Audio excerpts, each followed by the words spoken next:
love you forever. Do-do-do, do-do-do, do-do. My name is Rob. I'm from Boston. You have amazing eyes, like they're electric. It's like, I'm really like swooning right now, and like, if you'd like to get like Thai food later, like I'm talking pad Thai or something, like I can clean up really nicely.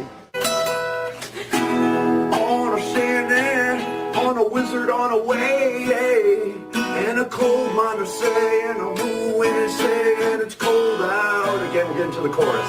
Oh, Yeah, all the ladies. Ay, ay, ay, ay, ay, ay, ay, ay, ay, ay, ay, ay. More time. I want to take the breath that's true.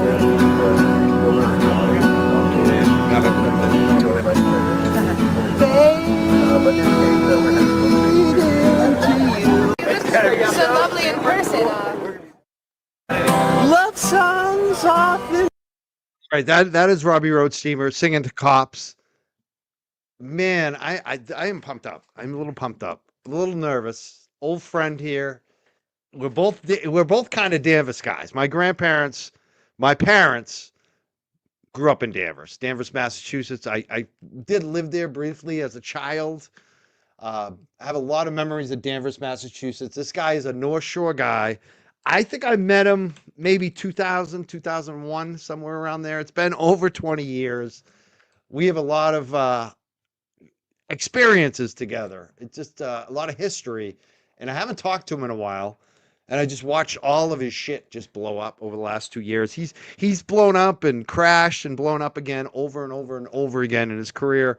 We've seen him on covers of newspapers, magazines. He's been on television with Ellen. He had a night at the Wilbur Theater with Stifler's mom.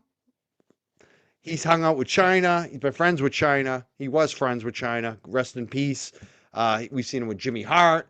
It goes on and on. This gentleman is worldwide famous at this point.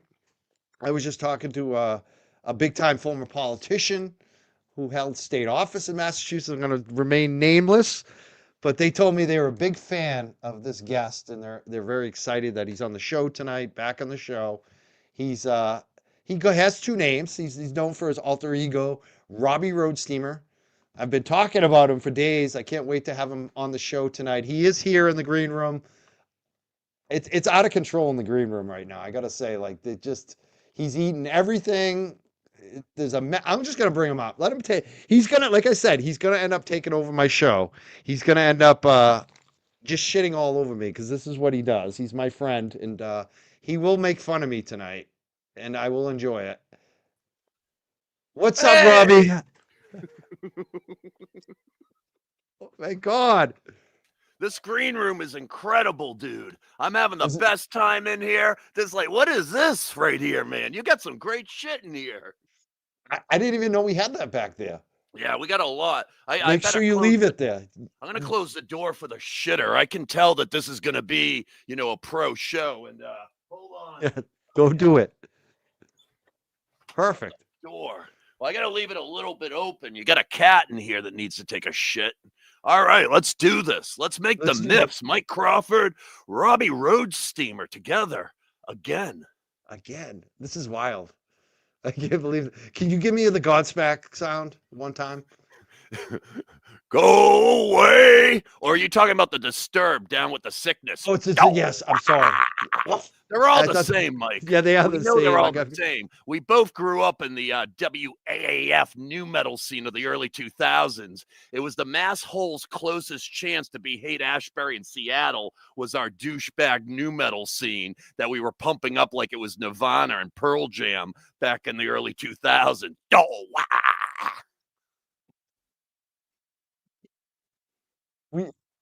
I can specifically remember, I think, when I first met you, a kid named Slick Pig. It was like a 15-year-old booked your band, and I was booking this other band. And I remember walking in, and you were playing wiffle ball. We played a little wiffle ball. Do you remember that?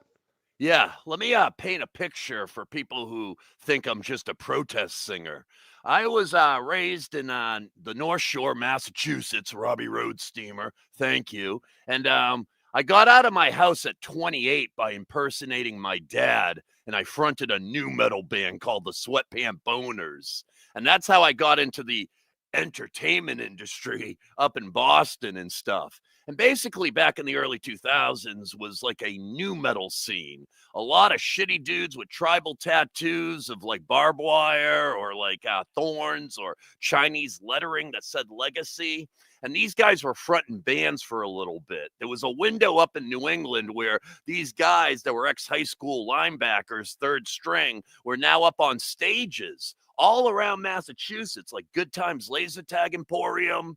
You know, we're talking about, you know, me and Mike met probably at some Natick YMCA because they were having a 12-band new metal show with bands like the names of Spindicate, Breeding Ground, Blind by Noon, Bone Screw.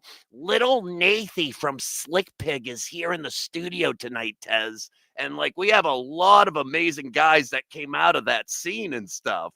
We're talking about Little Nathy. He's got to be like 35 now, but he was like our prodigy back in the day, like our Richie Valens. He was like 15 years old. And I guess he was a revelation because he was one of the first kids to learn how to use that Tool style reverb to make his voice sound like this or the Deftones. And that kid became like our big hope for the future. But that's how me and Mike met. We met at one of these shitty new metal shows that were probably at the Natick YMCA or Somerville at a place called Good Times Laser Tag Emporium. Am I pronouncing this right? I love it. Where, you know, they had a laser tag emporium. Okay, that wasn't false advertising. They had bumper cars in there. They had go-karts. They had the mini golf, an arcade, slush machine, a bunch of hot sevens from Lynn trying to hold their baby in a carriage while they're trying to win skee ball tickets so they can get a laser pointer. And inside of that, Somerville decided to build a stage where they decided to have new metal bands in the back of this like children's Chuck E. Cheese outfit in Somerville, like try to do new metal songs. You know, you'd have guys in the back like Bone Screw, like I'm not the one that's so far away, and Robbie Roadsteamer. Speak up for Bone Screw because they consider themselves doom. They didn't like the new metal. They were like, I know doom. You were their manager for a little bit, and I'll tell you the thing about Mike, man. Whenever he's behind a project, he's behind it 100% because he gets nervous and anxious. And like to watch him like do Bone Screws like management behind the scenes, and the guy's like, he come up to you all sweating and frantic. There's like 30 people in the place. He's like, hey, dude, it'd be you know, I got to do the eyes too. You think it'd be cool, dude, if like you know, you guys go on second instead of first. Man, I know. I'm sorry. Last minute, dude. I'm sorry. And he took it serious, like so serious and stuff. I loved him. Like it didn't matter if it was the Hemp Fest. I'm sorry. The Boston Freedom Rally, which doesn't sound alt-right at all, but you know, he used to like book for the Hemp Fest, the Freedom Rally, and he booked for like Bone Screw, and he booked me for shows, and that's how I knew you, dude. You were a promoter in this new metal scene. Funny those shows too, because we'd put you on and you'd like make fun of all the bands, and then they get mad. Remember that? Like you once went out, you set dances on the stage at one point for another band because I didn't like the music. I mean, I don't want to break out of character for a second, but I will. I'm not a fan of fucking Go Away, but it sucked because there were so many cool fucking dudes doing that music, and I wanted to be around them and everything. And I learned how to get through it, Mike. I just would tell everybody they were brutal. And that way, like, you know, they come up to me after a show at like the fucking Rock Pile and Saugus, and they'd be like, hey, dude, what'd you think of our music? And I'd be like, that was pretty brutal, dude. Tight and consistent. And yeah, man, I was underneath like a total fucking dork and shit. I mean, the whole Robbie Roadsteamer character is, you know, basically an impression of my dad. Like my dad was that dude in Danvers, Mass, a Vietnam vet.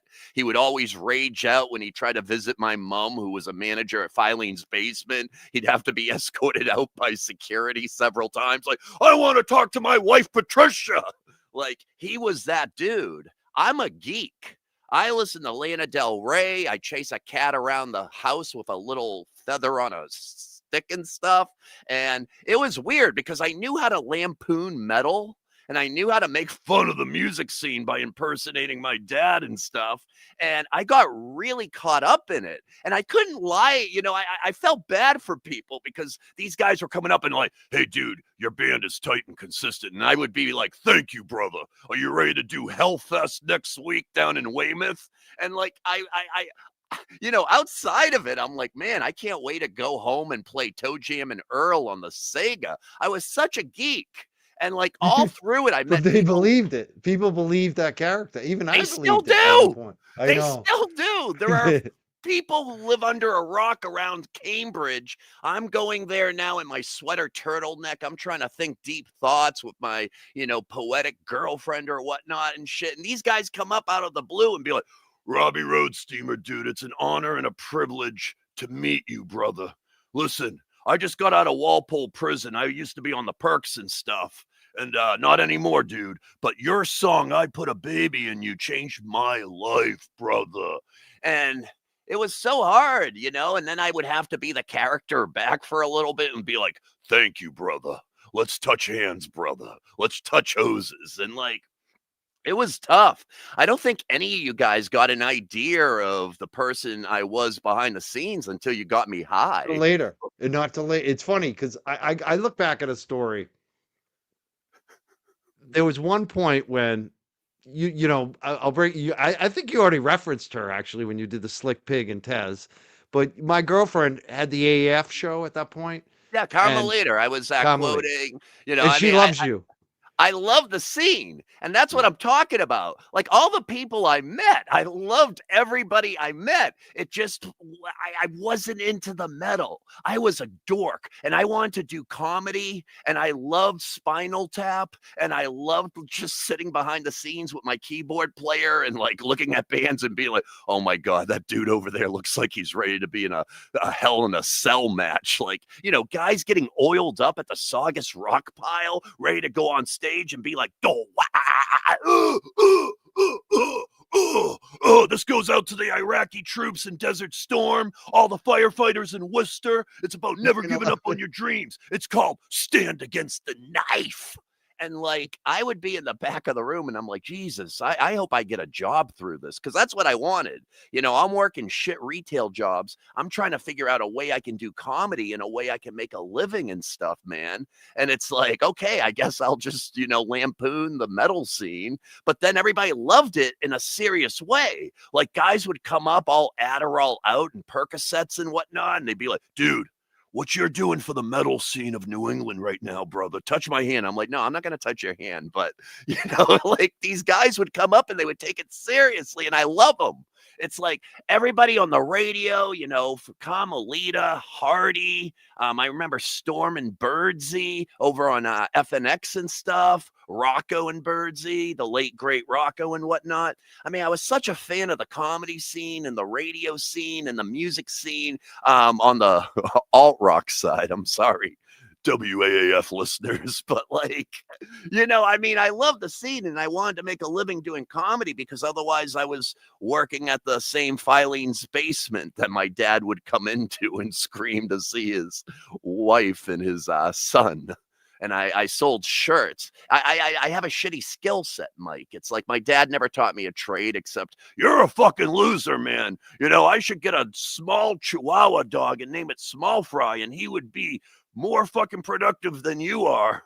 And like, I didn't have a good skill set, Mike. So I'd be working at places like Filene's basement at the Northshore Mall. Blockbuster Video in West Beverly.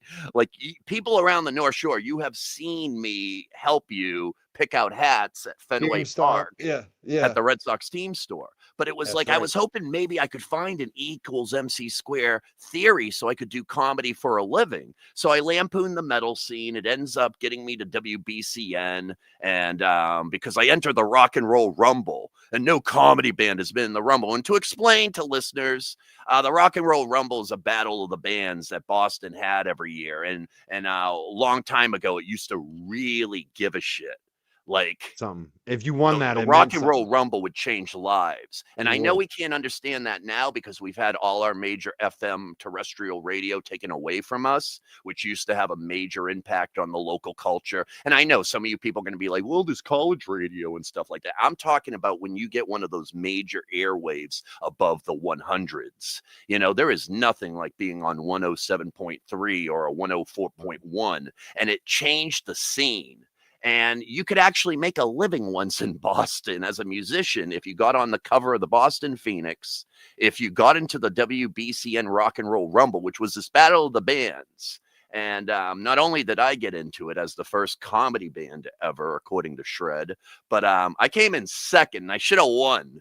And it was so bad. I mean, I just came in there with snakeskin pants and I'm like, Boston, we're going to make your scene shitty again. We're going to have the new dirty scene in Boston. No condoms, no rules. We'll be doing Adderall key bumps. We'll be chasing women around with salad tongs and egg beaters. And we're going to have a great time, Boston. And like these dudes off stage would be like, oh my God, this guy's like wicked Bob Dylan right now, man. He's like I'd get these fans that like, and you got to remember at the time, 2004 and 5, it was the Dresden Dolls. It was a bunch of art bands. And so I was playing off of all the angry massholes' fears like Donald Trump and being like, we have a terrible art band scene here, people. We need to make it dirty and shitty again. And that's what I'm going to do. And they end up giving me second place and they hired me at the radio station.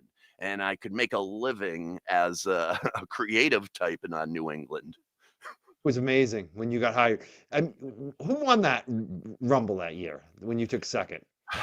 Reverend Glasseye, Oh my who, God. according to the Boston Globe, got pelted. He got hit a headshot with a beer bottle because I hedged my bet. I'm very maniacal if people don't do the math. And I got Lenny from Darkbuster to sing I Put a Baby in You in the finals. And Lenny brings a great masshole crowd, legendary punks. Darkbuster. And yeah, Darkbuster, man. Another band I used to book a lot. Yeah. Yeah, for the Hemp Fest. legendary. Like I wouldn't want to go to see the Lilith Fair. I would, you know, but I had Lenny do the finals, so it was a very raunchy crowd. He sang I Put a Baby in You with me, and you know, everybody thought I won. It was like Bobby Kennedy's 1968 at the Ambassador Hotel in LA. Everybody's all ready, and then tragedy. Were they on the stage at the end? Because I remember you used to bring people on the stage at the end at times, right? Yeah, I was not on the stage. I was in the back. I already knew we lost. You already knew. Oh, you were because Shred was acting so weird. Yeah, he's hiding. He was making weird statements. Like when Shred. I won the semifinals, the first band to ever win a wild card and also a comedy band the semifinals, like he was awesome. All hugs. He'd be right in your grill and stuff. And then during the finals, he made a weird announcement right before we went on, actually. And he was like, regardless of how you feel about the bands, remember the judges' vote is final. And I'm like, why would he say that? Why is he like prepping these people? And because I got a job at BCN later on, which was the company that put the Rumble together, they actually showed me the scorecards. And I saw the judge who gave me a 0. And the judge was somebody who had a little magazine at the time that put the Dresden Dolls on the cover. And he gave me a 0. A band that made it to the finals, a 0. It's like giving fucking Pedro Martinez a 0 vote for MVP because you're a Yankees fan and you have the privilege. And you know what? The program director, Dave Wellington, showed me the scorecard. And he's just like, I just want to show you this, man, because, you know, I mean, you should have won. And he's looking like Shred knew. McMahon. Shred knew who the judges were. I'm guessing the guy's name starts with a T. I'm not going to out. I don't even remember the dude's name, quite honestly. I just remember the magazine. It could be a different zine. No, it's not. It's not. Not that guy? It's not T-Max the Noise. We're not starting with T-Max. T-Max loved me. I loved him. Remember the Noise Board? That was another, like, we've been around each other so many different iterations. The Noise Board, that's another one that was. The Noise Board, I actually got shut down by T-Max because I used to have, there's so much people, and I'm wicked sorry. I know you want to hear about Robbie Roadsteamer does political songs against MAGA and ICE. And it's like, I've had such a schizophrenic life. And during one of these lives, I had a mockumentary series called Quiet Desperation. And basically it was like, okay, I couldn't make it as a comedian in Boston doing the band. Eventually, they fired me from WBCN. So I rebirth and I get on a local My TV CBS affiliate and stuff. And I do Quiet Desperation. And I do like 60 episodes of that and stuff. And yeah, they shut me the F down, like, on that CBS. I had to sue them and whatnot, but, I had you on it too, Mike. You, Uh, it's funny because I always tell people I can't act, but you picked the perfect part for me. You just were like, be yourself. You're gonna be the guy who books the bands. Like, so you yeah. made me the manager until you found Coxon, who was way better. He was funny. You guys are all good. But it's hard to be a creative type for a living up in New England. I think that's the bottom line. And I tried to do comedy, and got me a job on the radio. Then they fired me. I tried to do a mockumentary series. I actually signed with CBS Television, My TV 38. And they pulled out of the contract when they saw my protest videos, and we sued them. I'm getting really good at the lawsuits. And we sued CBS. We won 40 grand. And but it was a shame. It was in the process of trying to get a locally organically grown comedy mockumentary show in New England to the likes of Always Sunny in Philadelphia or Portlandia. And you're always having such a brutal brushback from the Boston media and New England media in general. And they don't understand that, hey, creative isn't just a vagrancy up in New England. If you guys actually had your druthers together, like Seattle, San Francisco, Los Angeles, Austin, Texas, New York, you would let radio stations stay on the air that played local. You would let local news boxes contain more local papers, and you would let local artists have more of a presence on your stations, radio, and everything again. But you don't. You don't want it. You're old, white, genocidal, privileged money, New England. Massachusetts, some of the oldest, crotchiest, clinging to their purse strings people that don't want any growth and evolution. The Boston Freedom Rally was always drug dealers and potheads, according to Chronicle and Howie Carr. And, it's just a shame because we have such a great romantic creative culture up here in New England, and it's so fucking hard to stay up here and make a living without being the joke of all your friends and families in some smaller suburbs. And It got harder too. It's gotten harder. I mean, back in the 80s, I think it was actually like the way you said, and then like the last spurt was kind of like when you said, like late 90s, early 2000s, when you could still get in those magazines, you could still get on the radio, but even that's gone. Like that felt like it was dead still. Because we're going to a more gentrified, symmetrical mass media run by oligarchies and capitalists. And the most dangerous thing back in the day to those people were the artists.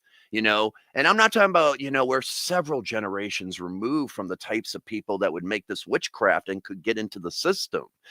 Back 100 years ago in music, there were no record labels, and Leadbelly would drive around in a car and shoot people at bars. He killed 2 people in legal bar fights, and he wasn't looking to get 1 million views on YouTube. He just learned it as a survival mechanism because he was a wild creative type. And over time, the creatives had a peak, like the 50s, 60s and whatnot. And then the machine was built and they took away our FM radio stations, gave them all to KISS 103 point Sports Hub 92 point. It's all controlled by the same thing. And we're not going to say anything on the radio stations that upset our sponsors or right-wing oligarchy friends. And it's really turned our scene really dull and lame. But don't be sad, New England. It's happened around the country.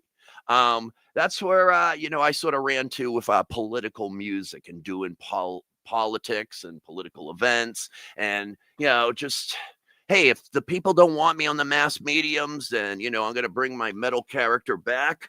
And I'm going to storm the mediums. I'm going to storm Fox News. I'm going to storm Steve Bannon, Marjorie Taylor Greene, and I'm going to take back my art scene by dirty brute force. So That's where Robbie Roadsteamer came back in. We actually have that video with Steve Bannon. I want to play that one tonight because it's hilarious. He actually seemed like he was a little bit into it. He seemed like he kind of was like amused by you. Did you feel like that, or was he just That's a playing great the part? observation, Mike. Steve Bannon was really into it, like in a way that I wasn't ready for. I was hoping that Marjorie Taylor Greene was going to be at that meeting, honestly. Like, I have such a big effing crush on You like Marjorie. her? And I like her a lot, man. And I can see that she's starting to turn, maybe some political tides in a different favor. She's one of the first Republican congresswomen to say genocide. She stood behind the Jeffrey Epstein witnesses. And she has openly said she does not want to be a trooper for Trump. And I like her a lot. I sang a song 3 feet away from her called Strong Horse Legs. And, It's like, you got, all right, let's hear it. she got style. She's got grace. She's got a terrible face, but she's got strong horse legs. Her politics suck, but she don't give a cuck because she's got strong horse legs. Marjorie, I sang that to her at the New Hampshire primaries. She was at a press conference and stuff, and then actually I sang it to her again like a month ago. She was having a press conference at the Capitol. But yeah, needless to say, She like you? Was she amused by you like Steve Bannon? she smiled. She smiled at the press conference. I mean, it's kind of hard not to because it's not like I'm going at her and being like, Marjorie, you're a lady Hitler. It's like I bring an absurdist frame of mind to a lot of protests where a lot of people bring their daddy issues as protesters. A lot of people go to protests and it's a lot of them screaming violently at cops or people they don't agree with on both sides. And it's like, for me, I want to have the spirit of an entertainer at the protest. When I play Robbie Roadsteamer, when I put these sunglasses on and stuff, it's a whole different character. That's why, I love wrestling. That's why I lived with Chyna, and it was like, I don't know, man. It's awesome to be disassociated when you're in a character. You don't get nervous. You don't feel the pressure as much. And it's like with politics, if I can't be on the radio in Boston, if I can't be on the TV, I mean, listen to this resume, Mike. It's like I get on My 38. I get, CBS has a contract with me and then they pull away from it and we sue them and win 40 grand. I get on WBCN radio, the #1 radio station for alternative rock in the early 2000s with Hardy, Toucher and Rich in the mornings, Adam 12. It was a murderer's row. And, the same thing. It's like, I'm too political. I'm too wild. I'm too out there. I say what I want or some shit. I'm too progressive. But with the politics, it's absolutely perfect. I mean, this is the perfect time to, storm a Steve Bannon press conference, which I did last year. He got out of prison. He got sent to prison. He was in Danbury Correctional Facility. And I this is what I was saying. I went there because I thought Marjorie Taylor Greene was going to be there. She went into prison with him like the day he got sent to prison. She like followed him and whatnot. And I'm like, oh, if Marjorie is there when Steve Bannon gets out of prison and I can sing Strong Horse Legs to her again, I'm going to die. And she wasn't there. And neither, it was tough because I was going to get them when they were going into the hotel, like sing a song or something. I get there and they're already, Steve Bannon's already upstairs and there's not even a protest. It was at Park Plaza, the Regency, the Lowell's Regency in Manhattan.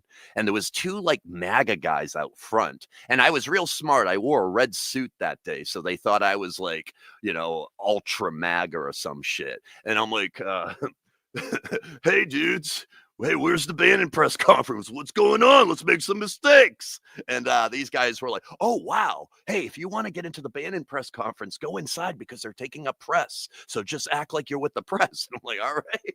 Thank you, dudes.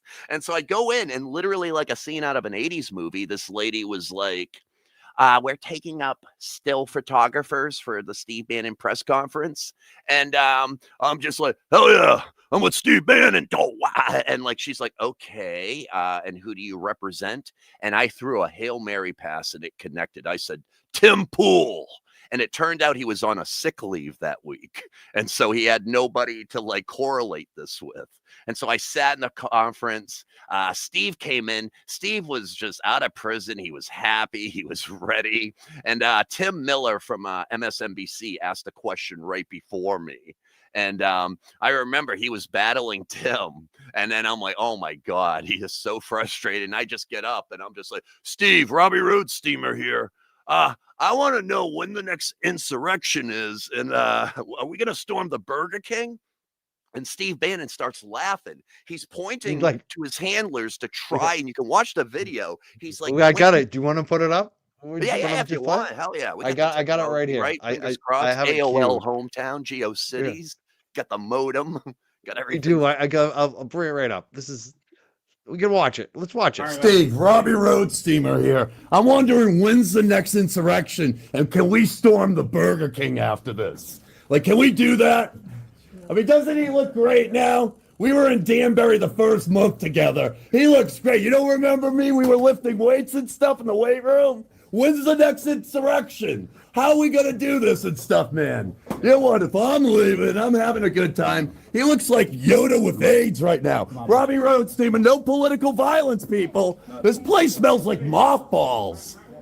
Wow, over here, where's the elevator? I'm not even going to get like hors d'oeuvres or something. For sure. It's always important to go into your normal voice right at the end. So it's like, I am not this character. Please don't hurt me. Can I get to an elevator now? Okay, bye. Still going in the background. I lost some of what you were saying, but that was hilarious. That was it was. And like, oh my God, I only had the first part ready. Like, are we going to storm the Burger King? I thought, a live press conference. It was on Fox. It was on C-SPAN. I thought his handlers were going to come and grab me in like 10 seconds. And then he's laughing and he's trying to point, but he can't say, take him away. And so I just keep riffing. I'm like, you don't remember me, dude? We were in Danbury together. Doesn't he look great, everybody? Like, we were like, he's probably like, was I in Danbury with that guy? That's the thing. You can see it in his eyes. He's like literally thinking out loud in real time. Like, was this guy like holding the bench for me or like putting up weight and I was completely shocked by it. At a certain point, I'm just like, how are we going to do this, man? I'm like, I don't know what it's like. It's my press conference now. And finally, his handlers got the point. And, when I start to see them come in, it's like, I'm a big fan of Tom Brady, the Patriots, the whole dynasty. And, when the linebackers start coming in at you, that's when you get mean. It's like you don't start with the real, he looks like Yoda with AIDS lines until they're pulling you out. It's like I did the same thing to Hulk Hogan. I went up and, I just tried to charm the living crap out of Hulk Hogan. I dressed up as Robbie Roadsteamer. Hulk Hogan was hawking liquor all around Rhode Island in Massachusetts before he died. His swan song was he made a beer called Real American Beer, bro. And to go up against the Bud Light Rainbow bottle or can or whatnot. And there was a big need on the right for like an alternative man's beer. And so Hulk Hogan got together with some guys. They created this piss water called Real American Beer. And he was down in Rhode Island. I came in, I had like a shirt because I'm a huge wrestling fan. I mean, I lived with Chyna. None of this is accidental, people. And he's at a liquor store at Coventry, Rhode Island, hawking booze. And I had to wait in line for 5 hours in the sun. It got so bad. He was 2 hours late. A guy passed out in the parking lot. An ambulance, a fire truck was called. And I'm like, this is going to be the day. And I had a shirt on that said the MAGA Powers because he had a tag team. And this is where it gets really weird. He had a tag team in the 80s named the Mega Powers with a guy called Oh yeah, unjustified location. The macho man's coming at you right now. Yeah, I'm gonna point my finger at you, Jack Tunney. And so obviously the Roadsteamer has quite an influence from the Macho Man. So Macho what a Man. mind fuck for Hulk Hogan hawking this beer and shit. And then all of a sudden I'm coming in with a MAGA Power shirt looking like this, mind you, and going up and I'm like, look at this, brother, the MAGA Powers. And you hear him being like, the MAGA Powers. You can see his wheels Into it. spinning. He's He into actually it. He took started the like, idea. He took the idea, and on Fox News, I think Jesse Waters, he talked about a MAGA Power shirt later on. So oh, before he he stole died, your idea. he was stealing ideas, brother. Of course he did. Nothing else. I mean, to I do. think about that Route 1 dinosaur that you got in your arm. How many Yeah. people have like sold that now? Like, Well, and so even the bad, North but Shore books and stuff. how many people have made a life for themselves being influencers by just name checking the orange dinosaur or Kowloon or Hilltop? And a lot of them, to their credit, man, give me credit for being like the first one to Napoleon Dynamite the North Shore, to make it comical in a way that a lot of people could be like, oh yeah, dude, the Route 1 mini golf dinosaur, that's what I represent right here, brother.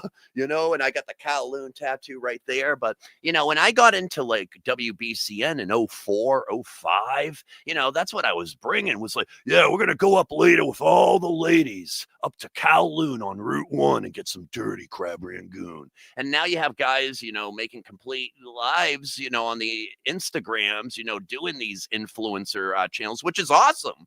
I met them all. They're all cool. I'm not trying There's to... a woman that wrote the North Shore like market basket book. That lady, like, I was like, she's ripping you off, Robbie. Like that, it's true. So many of them have made money. I don't even think it's ripping on. I think, we could see the comedy of the North Shore, like Route 1 being the mass holes Las Vegas back in the 80s.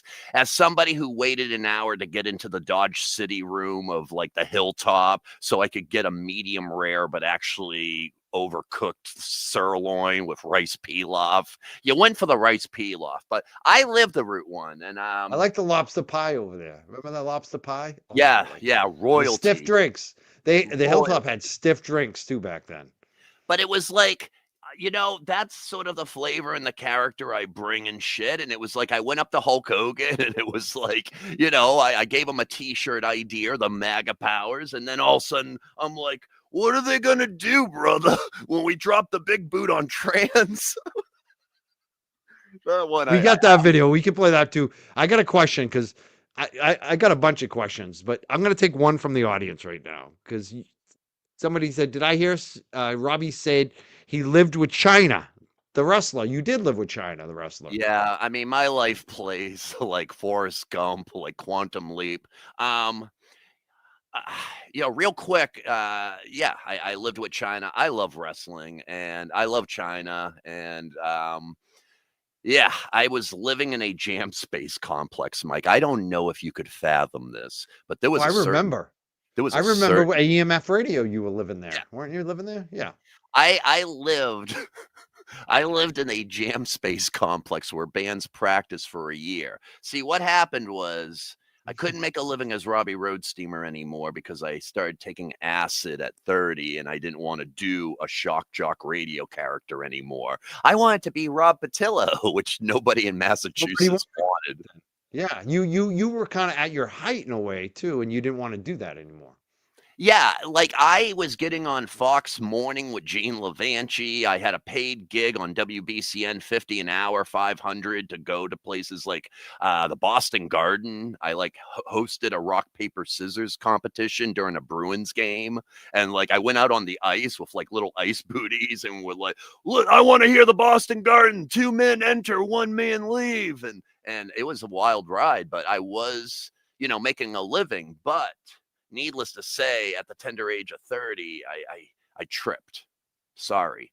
I took acid. I started smoking. I was a late bloomer because my dad was a Vietnam vet. I feel like that's the other thing too, because I feel like the influence of the Hemp Fest too, because I think you changed when you got more into the Hemp Fest and with other artists and things. Is that kind of Oh, absolutely. You nailed it. Yeah. You nailed it, brother. Like, I lived at home in Danvers in the North Shore till I was 28. My dad, I was afraid for my life of him. He had the black handlebar mustache. He was a Vietnam vet.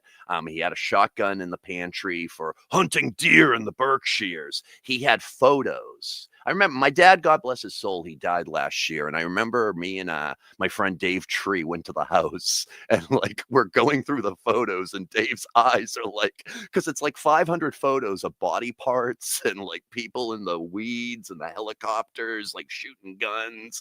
And like my dad's just there. Like, I think my dad was that character in Stanley Kubrick's Full Metal Jacket, Joker, who was a photographer. And so he also had hand grenades and whatnot.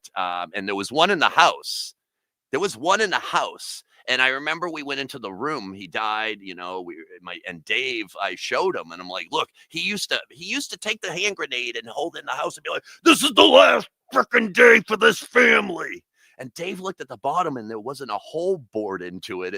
And Dave was like, holy crap, dude, this thing is still live, man. This is a live grenade, dude. Like, Dave, our dad was that character, and in order for Apocalypse Now, yeah. In order for me to make a living, because I was too nervous doing comedy myself, I impersonated him. I'd be in my bedroom being like, I'm going to blow my head off after the Berkshires. It's going to be a headshot. And like, my dad was just fruit of the loom. But it wasn't only that he was drunk and he had like a lot of anger. He was also very theatrical. Like, you got to remember in the 80s, they released a lot of Vietnam movies like Platoon, Full Metal Jacket, Born on the 4th of July, Casualties of War. Not doing me any fucking favors with my dad watching every one of those and my dad screaming, that's what fucking happened. And then he'd start playing White Rabbit and he'd get all jacked up on the chorus and he'd start screaming at Mom and Bob again. And it just happened over and over. Needless to say, the only way I could survive and get out at 28 was impersonating him in my bedroom. And so I'd be in my bedroom with like my friends, Ken Susi, who's in this band. He was in As I Lay Dying and Unearthed, and really awesome dude. And, we were high school buddies, and I'd be in my room like, I'm going to blow my head off. It's a headshot. And like, he was like, hey, let's put a band behind you. And yeah, I mean, I got into Boston as like a masshole, North Shore from Danvers, smart fuck, like at 28. And yeah, I started going to the Hemp Fest. I'm going to call it Hemp Fest. I don't give a flying fuck, man. Boston Freedom Rally does not sound romantic off the tongue, and whatever with Seattle. If they want to take me to court, they can take me to fucking court. But calling it the Boston Freedom Rally just sounds like you're going to have a lot of alt-right Proud Boys. Like Hemp Fest. That's what every kid in high school calls it in New England. It's like, excuse me, I'm sorry. I have to let you know it's the Boston Freedom Rally. But, needless to say, some of the best moments of my life. I didn't start smoking weed till 28. And I got to tell you, that first Hemp Fest I went to in 2004, where it was rained out and you guys were having it under the tent. And then that's where we became close, because I took over for like an hour and a half on the megaphone. It rained out. Right. You and, with I think it was Jason Dunn from the Luxury Halogen. Yeah. We're friends to this day too. And like I just took over. I was wearing a red dirty jumpsuit under a rain canopy with like 600 like stoners that were that was probably the best Hemp Fest, actually. We didn't have a rain date that year. Yeah, we didn't. We didn't. We made sure we got one next year. I was so mad, actually. That was when I kind of took over a little more. Yeah, and I remember like how much you loved it. And the next year, Mike, was a revelation. That was my favorite Hemp Fest, 05, because what happened was I was in that Rock and Roll Rumble with BCN. You guys made us pretty much a headliner that year. And right before the show, I got choke slammed by an undercover cop. He grabbed me by the throat and he started searching my backpack, thinking I was just a regular stoner. I wasn't in my costume yet. And everybody started circling around him, and they're like, what the hell are you doing? This is like Robbie Roadsteamer of the Sweatpant Boners, which is an absurd sentence to say to anybody. Like, stop, that's Robbie from the Boners. Like, oh my God. But there was a You lawyer went on right stage, yeah, and then you like talked about it. a lawyer who was on site for you guys, like it was this young Bob guy. Campia, he ran the He would like MPPB. He's the guy who actually funded a lot of the initiatives for decrim and medical, yeah, and legal. And Yeah. it was like the Doors movie, Oliver Stone. I remember he's coming up in front of me. He's like, dude, I'm going to do your intro, man. I'm going to talk about the cop, man. I don't know what's going to happen today. And I'm like, I'm still not used to getting stoned. And I'm in like, oh my God, this is going to turn into the Oliver Stone movie right now. And I get on stage and Rob delivers that intro. And I remember he's like, this man coming up was just taken down by an undercover cop. And I'm like, oh my God, like I'm coming off like a legend right now, you know, and I'm getting the sunglasses on and I got the snakeskin pants on. And it's like, I'm not political yet. And people have to understand that early Robbie Roadsteamer was a misogynistic masshole from the North Shore. And it's like, he does this epic introduction. And I'm like, New England, this song is called I Put a Baby Inside You. And the whole place just goes bananas. That was my favorite one. I was still into the character on the first time around. I was meeting so many musician friends. I was geeking out in so many music scenes in Boston. I moved to Alston at 28. All of this is like late development. I'm too old to be doing this shit now. And it's like, I was right there with you. It's funny because I was right there too. Like I was late too to all this stuff. It's funny. Yeah, and it was like absolutely wild that, you know, in my 30s, bro, I'm living in a band jam space in Cambridge. And to get back to what somebody was Chyna, about asking, Chyna, yeah. that's where I met Chyna. So like you know, I got fired from BCN. I start taking acid. I start smoking weed. I'm hanging out with all these awesome, crazy musician friends and people from Mascan and all these other people. And, you know, I lose my jobs and I end up living in a band jam space called, EMF building in Cambridge. Don't look for it. It's still there, but the vibe isn't. Gentrification. They turned it into a tech building. But at one time when it was owned by the Desmonds, the Sound Museum, you know, it was a flourishing building, man. It's And unbelievable. but they recorded music there. They had a recording studio. yeah, New Alliance, incredible there. people. Yeah. They had a recording studio. New Alliance, actually, Alvin Long, Curve of the Earth Records, actually put out Godsmack's first album and also Power Man 5000. There's some real history, like with that building and a lot of the people in there. Needless to say, the internet station. That's where the show started, really, too. Well, they started the internet station, honestly, a large part because I was getting high in Alvin's office. I remember, like, couple of Dez's guys were coming in. They would, while I was high, be like, hey, dude, you notice we're building a recording studio up on the 3rd floor and stuff. Hey, you think maybe if we build it and make a radio station, you might think about coming on the air as Robbie Roadsteamer? And I said yes, and I'm like, in return, I want to live in this fucking building. So they had Bob Logan knock out a hole in the wall and put in an AC unit. And I ended up living in a jam space using baby ass wipes to clean my body only 10 years ago in an EMF building.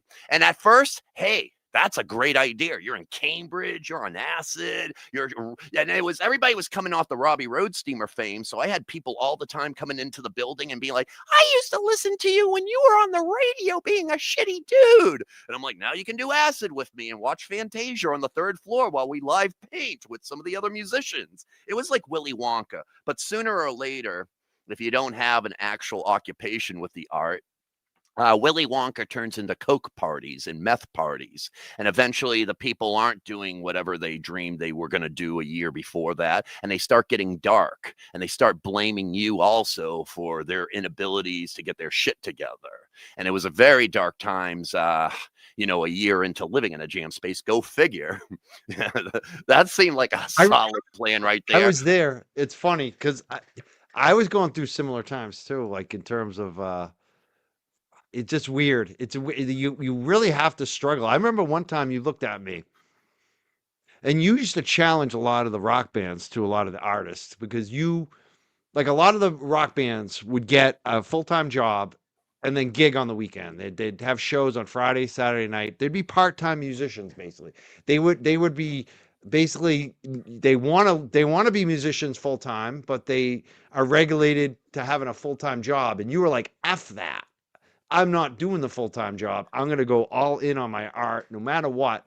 But you suffered for it. And I remember you even looked at I me at still one suffer point. for it Yeah. because a lot of those guys and ladies, they're still doing, and I I mean, I love them. I mean, it's just I was really in a rock and a hard place because I was sick and tired of working at jobs where people were making fun of me for being creative, playing political games in the office or the warehouse, and making me feel like complete shit wanting to be creative. A good example was working at Magic Bean's warehouse in Boston, where they wanted to. I had a TV show. It was like I'm working 50 hours a week at a fucking warehouse, driving a box truck around to 5 stores to drop off strollers. And at night, You were on TV. Yeah. and you put that together, that deal with like I did help you Your get Quiet that. That's funny. Desperation. Yeah, it's funny. And it was like Chronicle wanted to cover it for ABC, and they wanted to go into my job, and my boss is like, no, they're not coming in. If they come in, you're fired. And I'm like, but it's a documentary news crew. They're trying to show what I do. I don't care. You're fired. If that happens. And it was always just so tough and against the fucking grain. So needless to say, I'm living in this jam space complex. It's getting bad. It's getting real bad. And I take my skill set of a documentarian and doing this character, Robbie Roadsteamer, and I decide to bring back Robbie Roadsteamer at the tender age of like 38. And so I'm living in a jam space. It's so white trash. It's like the movie The Wrestler. And I'm going through the hallways and people are like, Robbie Roadsteamer, you're bringing it back? And I'm like, hell yeah. And now I'm still living in the jam space, but I'm starting to own it because I'm in character more. And I'm like, I use these baby ass wipes to clean my body. Live in this jam space with me. And you know what happened? 20 people moved into the jam space. Like it got so bad near the end, and an extended amount of people were coming for weeks on end because not to only go in did that room. That room got pretty. Yeah, I used to go into that room. it was like because that I room- do. It's funny for people that don't know. I used to do a weekly show there on like Yeah, you did. Saturdays. So I'd come into that building every week, but only once a week. And every once in a while, I'd go check out Robbie in his room. And it got progressively worse. And I was worried about you. And then you just disappeared. Yeah, I mean, it was getting real bad. It was like I've gotten into the wigs of so many people down there, and like I'm an irritable bipolar person. I've been in therapy the last 2 years, man. But hey, get me on a Monday morning at 8 a.m. while I'm using razors to shave like myself in a bathroom, and like you're coming up like, hey, Robbie, do you live in this building now? And it wasn't the best of times. So needless to say, I brought the character back, Robbie Roadsteamer. I did a reunion show at the Middle East downstairs. I got the Mouth of the South, Jimmy Hart, to be the manager for Robbie. This was a WWE manager. And we put in money. We flew him up. It really was awesome. And I found Chyna, and I wanted to do the same thing with Chyna. I wanted to work Robbie Roadsteamer in with a bunch of, maybe skits with Chyna. I didn't know if she was in Japan or America, but I DM'd her. And I sent her a Robbie Roadsteamer video, which probably looked like a lot of her ex-boyfriends. Like, you either want it or you don't want it in the WWF. And what are you going to do tonight when I put you in the company car in the middle of the ring and have all my shitty friends hold you down so I can win the title? And it's like, she loved it. And her manager called and she's like, hey, here's the deal. I'm literally talking in a EMF bathroom. I'm living in a jam space. I'm using baby ass wipes to wash, and I'm negotiating a deal for a Chyna documentary sitting in this bathroom stall. And the manager's like, so what can you bring to the table?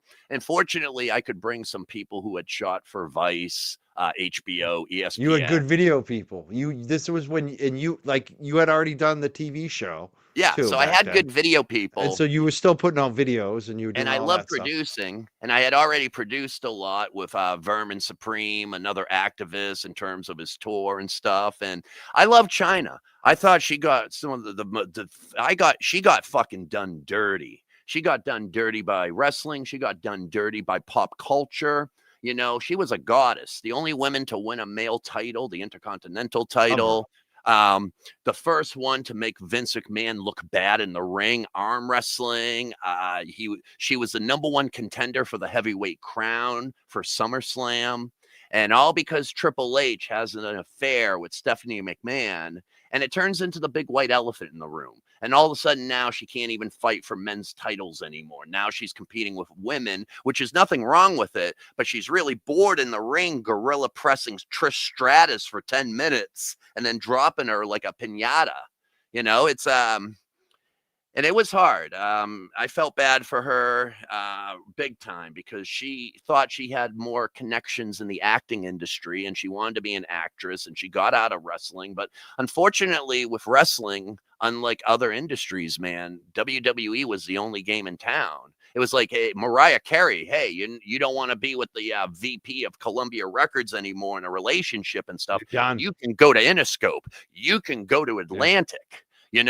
Chyna couldn't go fucking anywhere, and they buried her career. And that's what the WWE can do. They can take your history and they can make it disappear like a bad dream and shit. And that kills people internally. And I watched it kill her the last 10 months of her life, man. And it's still a nightmare. And I love her and she's incredible and it's still a nightmare. And I use the art to, just soothe some of the tortured demons because it's similar enemies in the politics. We have to remember Trump is in the WWE Hall of Fame 2003. It all comes full circle, my friends. And Chyna she knew way too much about everybody and everything, and she told me everything. And I carry a lot of her enemies as my enemies, her demons as my demons, and it's a shadow. I produced her documentary for Vice. I helped produce the one for A&E. I ran a campaign to get her into the WWE Hall of Fame. So I could get her in. You got her in. Those sons of bitches say her fucking name finally on TV. You were there. I saw that you were there when it happened, weren't you? Yeah, because man, I get diabolical, man, and I love Chyna. So what I did was I became besties with the mom, and I got permission to take over for the social nets in terms of the Twitter and the Facebook. And I ran a campaign for a year, hashtag Let Chyna In. And I had a lot of friends in the industry. So I had friends like Eric Andre. He knew Rosario Dawson. They were all sharing like this campaign because I was filming Chyna while she was still alive saying, please, Hunter, Vince, can we sit down and please talk about this? I want to atone for what, she didn't even have to apologize, and she was willing to because she missed her fucking family in the WWE. And it was so torturous that last year and whatnot and stuff. And I had those videos and I put them up and they made quite an impression. I know everybody in the wrestling side saw it in 2019 and we got her in. But in typical dick-headed WWE fashion, they wouldn't let her in as a solo induction. They let her in a faction. So she had to go in part of DX. A couple of guys that she has claimed previously have abused her and whatnot. That never really got buried in the end and everything. And I remember Vince McMahon went on TV a couple weeks before her induction ceremony, and he was speaking to somebody from New Day, and he said, sooner or later, you'll be in the WWE Hall of Fame. I think it was Kofi. And but you're not going in as a solo induction. You'll be in as a faction. And it seemed like he was doing it almost as a spite towards Chyna. Like, she still isn't in the fucking WWE Hall of Fame. I got out of her story pretty much in 2021 because you can tell even when I'm talking about it. I mean, it feels like the motorcade with like JFK and like Dallas. I was right there. And a lot of people don't talk about her like they're right fucking there. They talk about her like she's a million miles away from them, like she's a celebrity, like she's a monster, like she's a fucking troll. And I was too close. And I got out and I survived and I make my art now, and it never got healed. It never got healed. That Vice documentary plays like the JFK assassination movie. I've only been able to watch it once. Vice took total control and they fucking hatchet job, but it's still a heartbreaker. We talked about the Hemp Fest changing you, kind of, but Carmelita, we were talking about this interview tonight. She said she thought that the death of Chyna also changed you a lot. Do you feel like that it changed your outlook and how you are? Because it seems Big like that. time. If anybody wants to know the DNA encoding for what I do now, it's Chyna. I mean, there's no question about it. She was battling shitty, powerful oligarchs that wanted to destroy her fucking very name and erase it from the record books. And I never forgot those demons and enemies she had and stuff. And a lot of them are still in similar positions. And it's very eerie how much I swim in it, like hitting these Trump events. Trump is in the WWE Hall of Fame because he's best friends with Vince McMahon, because he's playing Vince McMahon from the late 90s. He's playing a corrupt oligarch that's corrupt on power, giving himself the world title, giving his daughter the women's title. You know, it's absurdity. And when you realize that, you realize how to fight fucking MAGA. You fight MAGA with absurdity on absurdity. You don't fight valor against absurdity. It's a swamp. You know, so that's pretty much what led me to coming back to Boston. I didn't want to die just mourning her, and I could have so easily. I was living in a drug house in Pasadena. I was living on a floor. I had nothing. And I didn't want to come back because everybody made fun of me in Boston because you're cruel fucking assholes sometimes. Oh, what'd you run out of money? You took the flight of failure back? What are you going to do now, Roadsteamer? You going to have another gig? You gonna have another little gig at the Middle East upstairs? Was she a man? Did you at least get to fuck her before she died? Did you at least fuck her though, dude? Like, oh, even my closest friends. Oh, dude, by the way, haven't talked to me in 10 months. They call me out in Cali. Did you at least, get it in there and stuff? And I couldn't even come back to Boston, Mike, after she died. I tried a year later, and it's too many massholes that maybe were bitter because I tried in the first place to maybe find some You substance. tried to do what they never had the guts to do. And I went back out west. I saved up enough money doing a 30-city tour with Vermin Supreme, and I went back out to California with a fire lit under my ass, after Chyna in Massachusetts. I got on the Gong Show on ABC. That was amazing. Was it applesauce and what is that? Hot dogs and applesauce. Hot dogs and applesauce. That was another great moment, man. So they kicked you out, dead. But you didn't. They gonged you, but they didn't. You survived. It was amazing. It was. Chyna died. It's a year after she died. I have to move back to the West Coast because Massachusetts is just fucking spitting on her grave and mine. And I get an audition for the Gong Show, which I loved. It was like 70s magic. And I went on and I had this song I was doing at the protests. I wasn't doing Robbie Roadsteamer at the time at the protests. I was doing Rob Potylo, and I'd be behind Vermin. If this seems familiar, with an animal hat. I know everybody says I'm impersonating people in Portland, but I've been doing this for a couple decades. Thank you. And I had this song, and it was like, gonna snort Adderall and go to Best Buy. Hey, hot dogs and applesauce. Come on. Hot dogs and applesauce. One time.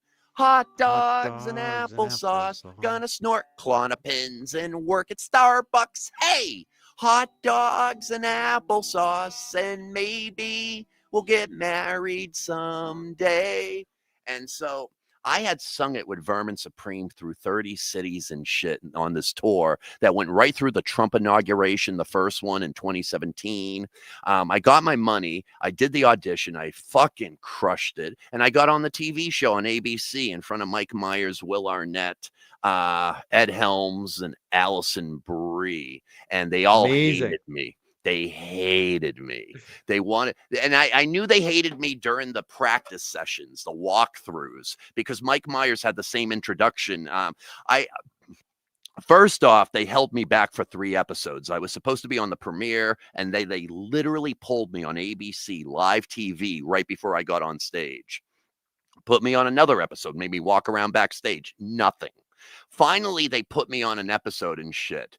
And by that point, Mike Myers had introduced me like 5 to 8 times during the walkthroughs. And every time he's playing this he wants to be Andy Kaufman, Tony Clifton. He's playing this English character. He won't even acknowledge he's Mike Myers. He's in heavy makeup. And he's like, our next contestant you might recognize from Police Sketches. And I'm in my head like, bro, that doesn't sound like somebody that's going to win something right there. He's doing you dirty. And he's like, oh, don't worry. They're not going to say that on TV. And every outro was, where's a ravenous pack of coyotes when you need one? And I'm like, and then it gets to the TV version and he does that intro. And I'm like, oh, shoot, they don't want you on the show, bro. So I went out there and I thought of a little fucking trick that I kept hidden up my sleeve. Hey, what if I see them going towards the gong? Because the way you do it on the show is you get to play a song. If they don't like it, they hit a big gong. But what if you finish before the gong? What if you tell the MC you're finished? What are they gonging? As a legal person, once again, CBS and ICE, I love lawsuits. I knew that technically I'm done with my act. You know, you're gonging me now after an act. You're too fucking slow. So I set myself up, if you watch the video, right in front of the gong, and I'm singing the song. And as soon as I see all three of them coming, and you got to remember, this is a couple months after the Patriots were in the Super Bowl against Atlanta, 28-3. Does that sound fucking familiar? I have all three of them trying to gong me at the same time. They're trying to fucking humiliate me on national television, my livelihood. They want me to live in a jam space again. And I run up to Mike Myers and I'm like, I'm done. Like a good 5 seconds before they gong me. And the uncut version is about 10 minutes longer. That's another thing about me and national TV. There's so much footage that they have to edit and censor. ABC's no stranger. Will Arnett starts to try to make fun of me, and he's like, you look like a demented camp counselor. And then Mike Myers cuts him off because his earpiece, the executive producer, is like, he beat the gong. They have to judge him. He beat the gong. And so Mike Myers stops Will Arnett in his tracks. And I knew Will Arnett hated me. First off, he stole I Put a Baby in You, and he used it as a tagline in his movie, The Brother Solomon. They want to put a baby in you. I Put a Baby in You. 2006, look it up. I made a video about it. I'll send it to you and stuff. I made it back in 2006 where like we find out the Brother Solomon, this movie, their taglines and everything. I did a name search on I Put a Baby in You before I wrote the song in 2004 in quotes on Google. And the only one return on it was a porn novel from like the late 90s. Nobody was saying put a baby in you in any form or context until I started dropping it on BCN and doing it like that and stuff, which made national. It got on VH1's Best Week Ever. And we had a lovely hit on CMJ with I Put a Baby in You on all the radio charts and shit. So anyway. That was a hit song. That is hilarious. I had a little fucking vendetta with Will Arnett, who is also the executive producer of The Gong Show. And here's another dirty thing he tried to do. He tried to take away the publishing for Hot Dogs and Applesauce. He tried to give it to Sony because that was the umbrella company he was doing the return of the show for. And so I lied to him. Like they're like, is Hot Dogs and Applesauce published yet? And I'm like, oh no, I guess not if you're asking me. And I signed their contract, but I had already given the publishing the BMI 2 years before that. So they went after the show afterwards. There was a lot of revenge, Will. There was a lot of revenge on this one. But anyways, I started screaming. You were too savvy. You knew the game already. I play the long game. Yeah, like my old man. My old man would draft people for my little league team that he hated the dads of in high school. And my dad would play the long game. There was this one kid, God bless his soul, he would start calling clams on the mound. Because every time you get on the mound, he starts digging in his asshole for oysters. And I was like, wow, we're like 9, dude. Like, why are you being this brutal to Jonathan? And then later on, he gets his reunion VHS tape and he's watching in the dark in like the living room. He's eating cheese and he's like, that's Mike. And I'm not going to say the last name, but like, hey, my dad's dead, Janulis. And, I'm like, wait a minute, isn't that Chunky's dad? He's like, yeah. Wait a minute, why did you draft Chunky's dad? Chunky, if you didn't like his dad. Just dark. And anyways, I brought that to the Gong Show. After I beat the gong, I basically said, sorry. I made a speech. I'm like, this show is for the freaks and the weirdos. We need a show like this. And Ed Helms gave me a 10.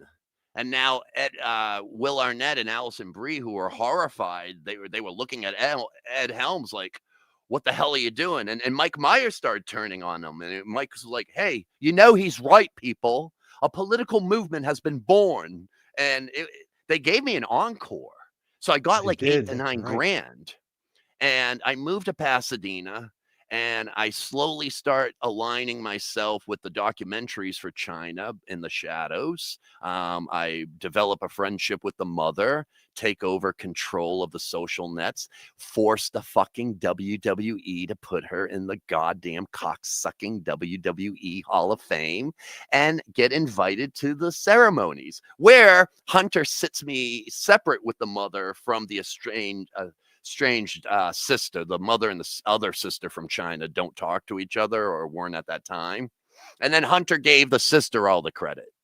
Like he's on stage, Chyna's mother's ready to make a speech. I ran the campaign and inspired, and like Hunter's on stage, he's like, I still see the spirit of Chyna when I look out tonight into the audience. I see it with her family, her sister. And like the mother, she was livid. And I didn't need anything and stuff. It was about China and shit, but they were always playing these fucking weird twisted power games and whatnot, and they still do. And whatever. Linda McMahon is part of Trump's cabinet. They're fucking waxing the balls of Saudi Arabia and stuff. Now runs the WWE. Vince McMahon had $30 million of sex allegation money that he stole from the WWE. Sound familiar? Because Donald Trump did that with Stormy Daniels and the political fund.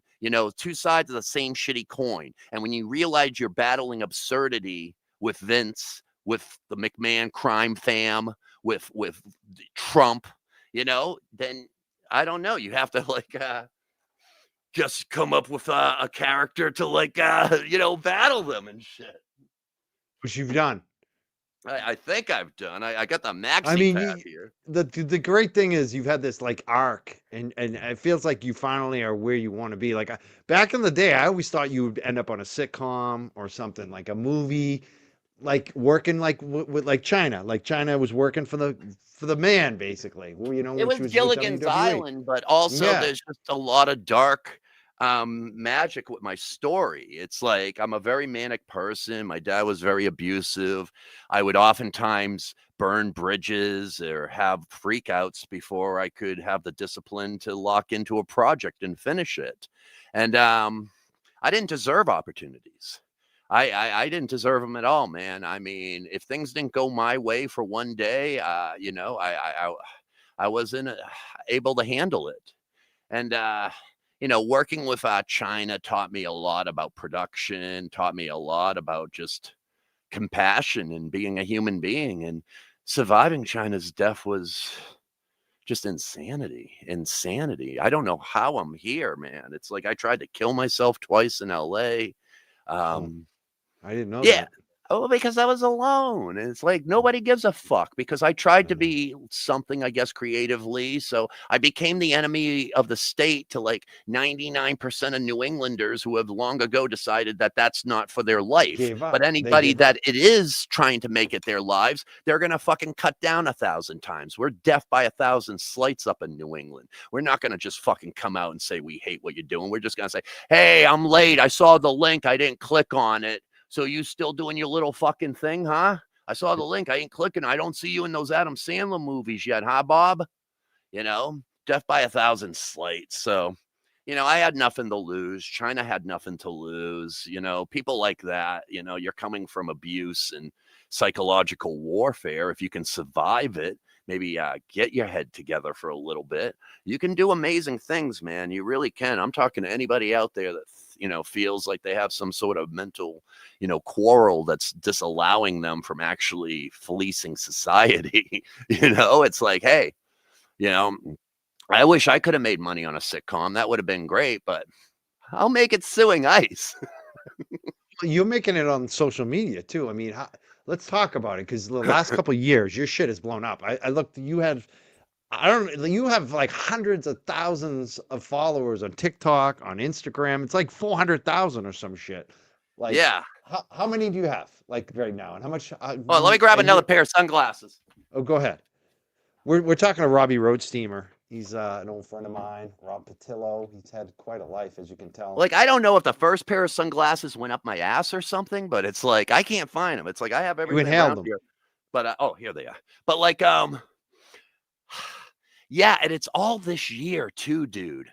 It's like I started off with 20,000 followers on Instagram at the beginning of the year. I think we're like 249,000 or something now, and TikTok like 238, Facebook 195. I mean, I'm very passionate about it because it's given me my freedom. You know, It's like it's like 700,000 right there. Never mind YouTube, which is what, like another 100,000. yeah, You 134. you get like you got over 8. You're almost at a million basically when you look at them all combined. Well, I'm also a hard worker when it comes to the protests, and that's a difference maker. A lot of people who do protests, part of certain organizations or their own cause, a lot of them will do one protest and sit on it for 4 to 5 months and show all the selfies to people and act like they're the new Che Guevara or some shit and stuff. And it's like, for me, man, I was hitting like 4 to 5 MAGA events a weekend, you know, which I don't even know if I could get more nervous robbing a bank or like lighting a house on fire. Like, it never felt clean to me. Like, I've been on comedy club stages at like the Comedy Store and Caroline's in New York, Caroline's, and it always felt like a Houdini, like an evil Knievel thing. Like when people are always like, "Hey, tell me when your next protest event is." I'm like, "No."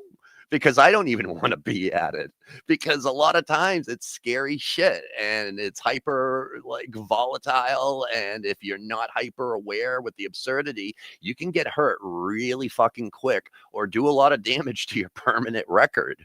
And, you know, a lot of these things I do, like this year, it's a lot of work. It's like I've hit DC like 4 to 5 times, you know, Portland, Illinois, Broadview, the ICE correction facilities, Boston, Burlington, Mass, where we have the ICE correctional facilities, New York, Tampa for Turning Point. I was the last person to troll Charlie Kirk at Turning Point, like in July, dressed as Gary the Guantanamo Gator. And How did he handle that? he was laughing just like Bannon. Like it He was laughed. laughing. It was so absurd, you know, like, Charlie, Gary the Guantanamo Gator here. Why won't you debate me, dude, at SummerSlam in a steel cage? Once again, wrestling full circle, you know, and he handled it fine. It was very surreal with Charlie Kirk because a lot of the MAGA outside handled it fine, because I wasn't looking to try to crush their spirits or break their wills. I was looking to make them laugh, entertain her, like go, "Hey, can we just agree on maybe like an $8 minimum wage federally across the country? Let's not even think about the trans, and let's not even look yet at the immigrants. I know it's a broken system, but like, can we think about maybe allowing people to have a fucking jersey fucking Mike's like sub per hour with their wages, just like one?" Yeah. Like one, or can we possibly even $9? And like, you know, doing the character and sort of putting these other platforms in front of them, because they're all dog whistled to just react on trans and immigrants because it's the most polarizing to go after. That, you know, that it's they're both complicated topics. Minimum wage shouldn't be a fucking complicated topic, but we're not talking about it because the huge media doesn't want to talk about it. I mean, on both sides, the working class deserve $15 to $20 an hour. Let's talk about real fucking issues too and shit. Let's not just cause civil wars over a broken fucking immigration system. Fix the system. There's a lot of people that have to wait for 10 to 20 years for a fucking citizenship. Make it 3 to 4 if we have hard-working fucking immigrants. It's not that hard. He's just pleasing his fucking Christian nationalist fan base and shit. So, hey, look, at least you're not the brown people and stuff. No, you're still going to have a $7.25 minimum wage. And yes, we are going to take away Planned Parenthood, your food stamps, and your child's fucking lunches at school, but at least you're not the brown people. Look what we're doing to them. Don't you like that? Hey, they got that guy in the car. He's got a seizure. That's better than you. That's better than you. You know, at least we're not chasing you yet. You know, it's ridiculous. Kind of a mind F. Yeah. Let's talk about that, because one of the things we have pinned in the chat tonight is your fundraiser, because you got arrested. This is what's, you know, when I was watching you, like a lot of other Bostonians and artists that I know, and my girlfriend, like we were watching you at these protests, and we were worried. We were worried for you. Like we were And like, you both and are then when, legends, so I appreciate that. Like both of and then you, I when, love. and then when you got grabbed, they grabbed you. They They literally did. grabbed you, and that was like, I like my girlfriend and I were freaking the f out. We're like, we were reaching around, like texting people, and like, do you know? Is he? They And they they everybody on Facebook, I saw like a lot of they people would from have Hemp tackled Fest, a me if lot of local artists. Yeah. they would have tackled me if I didn't miss leg day. Like they were looking to try to make a scene there, and you can see that, hey, you know what? I like wrestling. So you're not gonna tackle me. We're gonna stay up for this one. You're not gonna have your moment. Um, but it had gotten to that point. And that's the thing, Mike. I would say this, a large part of therapy for me and stuff. It's like I realized why I jumped out of my story at 70% most of the time. I burnt bridges. I caused dysfunction with a project. It's like I just felt like I was aware of a destiny. And when I got to the protest shit, and we're talking like 15, 20 years ago and stuff now that I started doing protests, it felt like, man, if I go all in on this, I'm going to be really good at it. But there's going to be a laws of attraction. And there's nothing you can fucking do about it. I don't tell people what I'm doing these days because most of them are like, be careful, or I worry for you, or Jesus, just watch it out there. And it's like, I don't know what to fucking tell you. And I don't want to hear it anymore because I get scared when I hear you say that because maybe I do worry and I am anxious. But on the other hand, I'm really fucking good at it. And it really shows, I think, a form of almost judo where you reverse MAGA and ICE's absurd energies onto them. When you fight rage against rage, rage against absurdity, I should say, or valor against absurdity, like, it's hard because you're trying to make sense and make a point against somebody who's acting like a trolling shit clown because they just want to see you get emotional. It's wrestling 101. How do I get into your head and stuff? I take away the thing you're most passionate about and I watch you get angry or something. And the fact of it is, I had been on a whirlwind this year. I have hit DC 4 to 5 times. I love the veterans down there with Flair, Jolly Ginger, fucking Army Overlord, Angry fucking Vet. Like there's some legends down there, man. Jay Carey and, Portland. Broadview in Illinois, they all have their separate, pretty much Haight-Ashbury set up with tents and organization. There's a guy up in Portland that will give you a mascot outfit if you just show up. Not George Soros, you shit clown. But there's community all around the country and sort of an art form of counterculture brewing again. And that's what I'm excited about. This, I think the majority of tonight has been talking about, ostracizing, me unable to make a living in the Boston creative arts scene. So I had to go over their heads and go national. And in order to do that, I had to find homes in several other cities so I could find a family and home. Unfortunately, when you make an impression in the Boston art scene, you make one. And a lot of people hold it to you for decades, and you're going to die in it. It's like I still go to the Middle East or, fucking O'Brien's and somebody, oh, fucking Bobby Load Cleaner, you going to do the baby song tonight, dude? And they're always going to be like that. Just like, your same shitty friends at the reunions are going to be the same shitty friends, and they're not going to let you grow 30 years from now. But that's what I like starting new in Tampa, Turning Point, or Portland. And it got to the point when I got to Portland, Mike, man, it was so fucking surreal. Like a bunch of the people in the mascot outfits were like, we've been waiting for you. Like, you don't understand that you're a large part of the influence for this. And I'm like, oh my God, a lot of theater kids. And I'm like, I'm so excited. This is great. And I felt so comfortable there, man. I mean, there was dudes left and right. There was one guy covered in face tattoos with like tusks through his eyelids. And he's like, you know what? You almost look like that dude with the megaphone that sings. And I'm like, I am. Sort of dorky, though. And he was like, and it was so awesome, man. I mean, it felt like a rock and roll tour. And, I got out there and I started singing to Ice in Portland. And I felt so good. I had the coolest producer. Her name was Sophie. I basically picked her from Facebook, just the page. Like, does anybody in Portland want to help me do a production. She shows up in a beat up Elantra. She's playing The Man Who Sold the World by Kurt from MTV Unplugged. She's showing me around Portland like I'm an old shitty friend in Alston. And I'm like, I love this fucking town. And we go to Voodoo Donuts. We go to the Keep Portland Weird sign. And I'm just like, man, I'm ready for this fucking city. And I get to the protest and it's like, I don't even protest for 3 hours. I'm smoking weed with the frog. I'm like having fun. I'm like visiting. They have a huge like soup kitchen, man. They're feeding protesters vegan mac and cheese and moist cornbread that was so good. And they're giving out medicine. And it's like Haight-Ashbury. They used to have 50,000 people at Golden Gate Park. They did this shit. So anyways, I'm feeling good. And it's like, I'm feeling so good, Mike, that like I ignored my stage 4 polycystic kidney disease. I have like 5 symptoms a day. My cataracts, because I just had retinal detachment surgery. And I also ignored the pepper ball snipers on the roof of the ice facility in Portland teeing off on me. And you can see that on my videos on Roadsteamer. Like, these guys are on the rooftops with sniper rifles laughing as they're shooting me off the groin. You literally, like the movie Platoon, you see the exploding dust.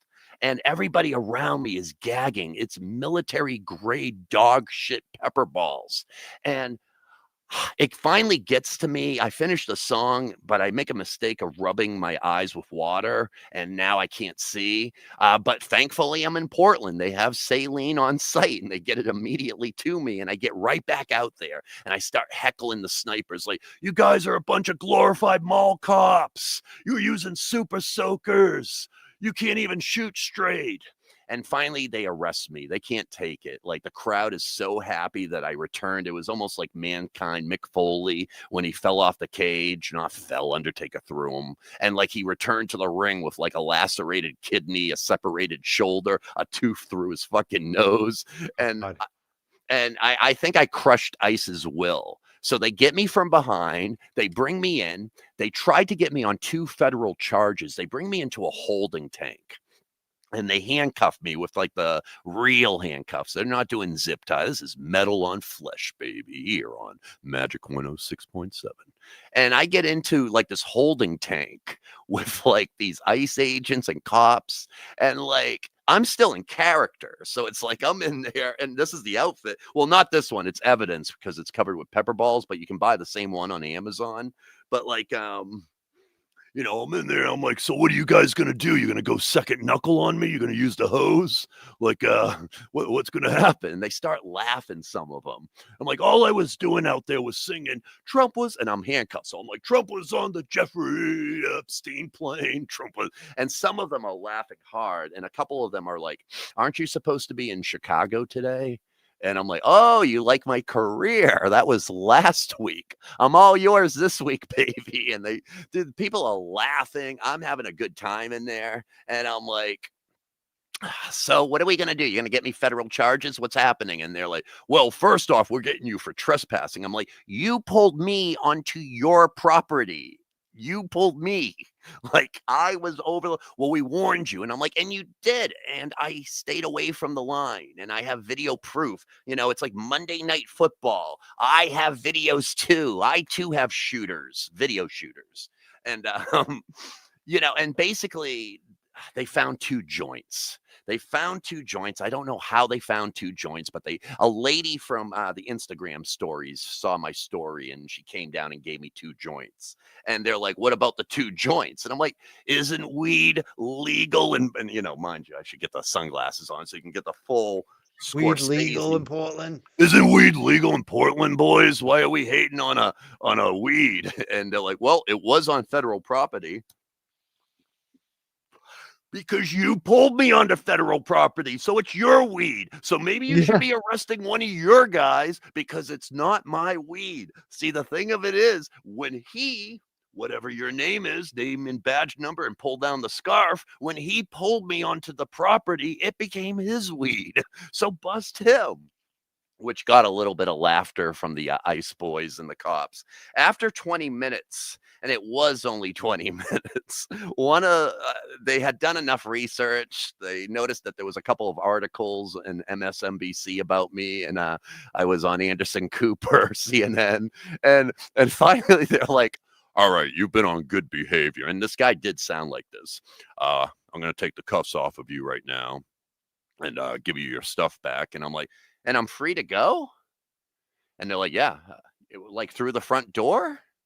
And all the agents of the cops are like, yeah. And I'm like, and I can just join the protesters again? And they're like, yeah. I'm like, oh, why don't you guys just send me out the back and put me in a van and drive me to the airport, and I'll just get on a plane and let's leave them guessing. Treat me like I'm Greta Thunberg, I told them. And they start laughing. And I'm like, let's just take me to the airport right now. Like, I'll go through the back. You guys bring me in the van and just leave them guessing. Disappear me. Yeah. So anyways, I return. They gave me the weed back. And They gave you the joints. You smoked it? Both of them. I smoked them up and if you're at the Portland ICE station, you'll know what I'm talking about. There's an old broken down little train stop right there. And like, it looked like a 70s movie. It had graffiti. We had the Portland Frog, one of several. We had like the shark. We had some legends from the local Portland scene. Keep Portland Weird guy showed up, like gave me stickers, and I gave him Make America Shitty Again stickers, Make Boston Shitty Again stickers. I was giving out those stickers too, man. It just felt like Alston. And like, we got high, and I'm talking about, see, this is what we need. Well, I didn't do it in the Robbie voice. I was talking like me at that point. And I'm just like, we need the new Haight-Ashbury. We need absurdity. We can have a real counterculture again, but we need to romanticize the fucking scene, man. They're like, hey, this weed is good. And it was awesome, dude. It's everything I searched for on like a Warped Tour visit like 20 years ago, holding my shit inside of a van so I could play Randall's Island to 5 people in front of the fucking Hot Pocket stage. The side stage, yeah. Yeah, man. I mean, the music scene, you got 5 billion swordsmen all fighting over the next Kurt Cobain crown, but performance art at protests, nobody. You got like Walter Masterson, you got like, Jolly Ginger. There's so few, Nobody's on your level, though. Midas Touch. That's the thing. Yeah. But that's what I'm saying, that it's an art You're on a form different that level. more people could identify with and feel vital again. Everybody wants to be the next Jimi Hendrix, Bob Dylan, Kurt Cobain on this rock side, but they don't understand that those guys had movements behind them too. Yeah, that's it dead wasn't now, just too. because they were beautiful and they could write a song at 23. It was the fact that the country was searching for counterculture at that point. In the mid-60s, Vietnam, Kennedy getting his head blown off. In the early 90s, Ronald Reagan and George Bush politics. MTV, Bill Clinton, Rock the Vote. Bush wouldn't even appear on MTV. Counterculture up in Seattle. Mother Love Bone, Pearl Jam, Nirvana, Soundgarden. Like Sub Pop Records getting Melody Maker to coin the terms, alternative and grunge. And once again, we're at a time like that in this country. A lot of people speculate about sports. I'm going to speculate about the arts for a second. We're going to have a major fucking crazy counterculture. It's already happening. If you're not going to the No Kings rallies and seeing a bunch of people in mascot outfits and seeing the love that we usually only get once a year at Hemp Fest, like, it's happening every weekend now, pretty much. And it's not V for Vendetta mass and just blowing up cars. It's a lot of boomers and Gen Zers and people of all walks of life trying to get together and feel good again. Not be afraid of every fucking thing like Fox News. The radical left is having another Antifa party down at the Boston Commons. We're getting high. We're having some sort of party. We're having the party, which should be our party. Because I like that better because there was a bit when we were organizing with the Hemp Fest and other causes, like even Occupy seemed like a good idea, but then you had like these black I don't know what you call them, black there was a lot of Black Ops, Antifa, the stereotype. Yeah, they got the mask on, and it's like it was I don't want anything to do with that. I don't want anything to do with that. There's a lot of infiltration with Occupy, and there was a lot of very early on radical alt-right groups, the FBI, people putting that sort of monkey wrench into it, along with, yes, there are radical left that do want to blow everything up and shit. I adhere to Haight Ashbury, and I think it's romantic. A lot of people were brokenhearted in this country. They watched their fucking president get his head blown off. They're watching 50,000 of their brothers and sisters kill women and children over in Vietnam. And what do? Timothy Leary, tune in, turn on, and drop out. They go to California. They find security in San Francisco, 50,000 people a day at Golden Gate Park being fed, body painters, the first Doctors Without Borders, the Diggers, organizations like that. They set up Monterey to be basically an antenna for the signal for it. It wasn't like, hey, let's have a random music festival breaking through Jimi Hendrix in America, The Who, Otis Redding, whatnot. No, it was, hey, we have a counterculture. Let's boost this fucking signal. Because right now we have a bunch of lazy ass fucking centrist Democrats like Schumer running point for a lot of the desperation in this country, and he's not fucking doing it. And we need to, if our politicians are going to be 2 knuckles deep in their assholes, rise as artists. And it's not just about making another fucking love song for band camp. It's growing a fucking pair and getting out on the front line and singing that same love song out there dressed as a pigeon. Love it. I love it. There's one of the best things I've watched you do is the way that you like. I love the videos when people want to know about you. I always share the videos of you singing to cops, because when you sing to some of these female cops, some of them swoon. You have skills. I swoon. I swoon myself. I've noticed that a lot over the years. Women like you. I love women, and they drive my art, and it's what is my Hail Mary. There's no accident why I love Chyna, why I align myself with women like Chyna, why I align myself with women like Jennifer Coolidge. I mean, I call her Stifler's mom. That was amazing, I produced too. her birthday show at the Wilbur, singing happy birthday to her dad. She's a phenomenal lady. Took me out on the town. Incredible. And we got to champion the women. They have the magic. The magic. And the fact of it is, if we can identify and not clip wings, let's go to Planned Parenthoods like I did last Saturday. We had our Forced Birthers March, where the Men Against Women's Rights march from Planned Parenthood every November down to the Boston Common. And I showed up this year dressed as the Planned Parenthood pony and got taken down by Boston cops. They took down your pony. They took him down to the ground. That's a sad one. Pistol shots rang out in a Boston Common night. Enter the Planned Parenthood pony from the upper hall. Here comes a story of the pony cane, the one the authorities tried to frame. Yeah, so it was a shit show in Boston last Saturday. I got taken down, but I got let back up so I could hit him again down at the Boston Common. 300 I know. I've been hearing people see you everywhere too. They're like, I've been hearing that a lot. They're like, I saw Roadsteamer. I saw him. Vegas people talk about it a lot. They see you out. Oh, yeah. I mean, I'm going to try to get out more. I mean, the winter season, it seems like the protesters and the, powers that be cool down for a little bit and stuff. And I love Boston culture, man. And I miss it a lot.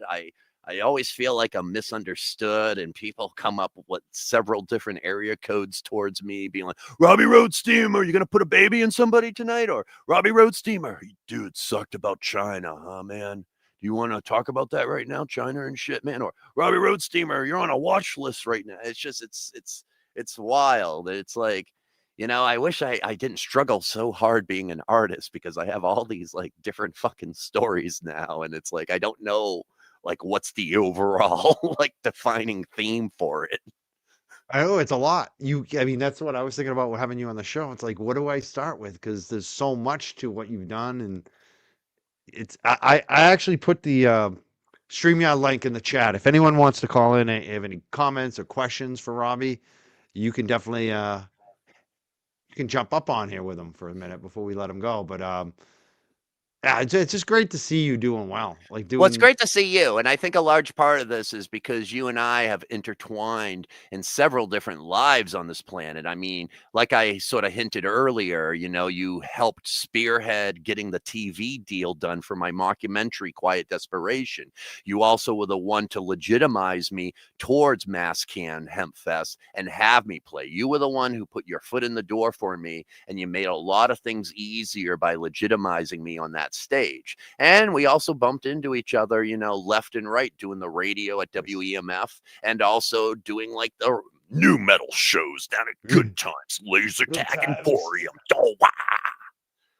And the noise board and just watching Oh, I you was about to just say that earlier. I got the noise board canceled. you did.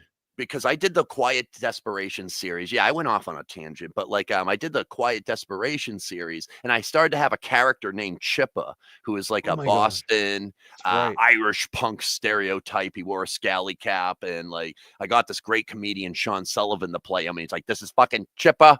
Now from the Bus Stop Brawlers, I used to call us the Brawlers because we used to beat up pure. I'm not gonna, just racist, sort of Yeah, homophobic, but a true character, like a a true lot of the character. homophobia. Like a real person we know. Yeah, Yeah. like the racism. So, anyways, I had this guy on the noise board on the mockumentary. He's like, the noise board was our local message board for the Boston music scene, and it got taken over by quite a few bitter older musicians that were homophobes and like to call anybody that had a dream the fun word, but it's not that F word. It's another. And it became their big thing on there. Like you tried to promote a new album and it'd be like, slow down, fag. Oh, like they would go at you nonstop over I it. mean, why So, are you trying to promote something with a bunch of musicians here? why are you Yeah. caring so much? Yeah. And so on the show, I had Chipper play them. And it's like, Robbie Roadsteamer, he went on the noise board and stuff trying to promote his album. So I wrote a little hey, slow down, faggo. Nobody likes your music. And I had a little gift of him with a penis crown. And Right. so then these guys would watch it and would go on a noise board and just talk ultra They get vile rage. That's about right. I me. remember that. Like I I remember was that. trying to do serious music. They're making fun of me. Like anybody who's in the studio with Rob is doing him a favor. Like he's They yeah, got they got mad. me. And so I would put that back on the show. Like I wouldn't turn away from that. The art becomes And symbiotic. you love And it. Yeah. and so I would be on the next episode. Hey, what's up? It's fucking Chippa. Now that they banned me from the noise board, I made my own fucking board called, the homophobe Pretty tough guy, yeah. scally cap rebels from Worcester. And so what happens ultimately was T-Max put in the printed version of the noise, a front, whatever the front forwarding is. He said, after watching, and he puts this in print, after watching Chipper on Quiet Desperation, I'm now going to ban anybody on the noise board that reminds me of the Chipper character. And he went through and he banned everybody that he thought reminded him of Chipper. And they started their own. He started message their own board called message Scene board. in Boston. Yeah, And a on few Scene in different ones. Boston, the first year, man, I was Trump. Like people are going on there. Is that faggy pants Rob Potylo gonna be fucking doing his stupid faggy pants songs tonight down at the fucking TT the Bears? Fuck him, man. He's like second knuckle deep every night, man. Sitting at home listening to Elliott Smith. I'm like, oh my god. That was the kind of the scene that you hated, and a lot of us hated too, because I had friends from that noise board. We played softball, but there was a lot of that. There was that kind of like you're trying too hard, but at the same time they're wicked cool.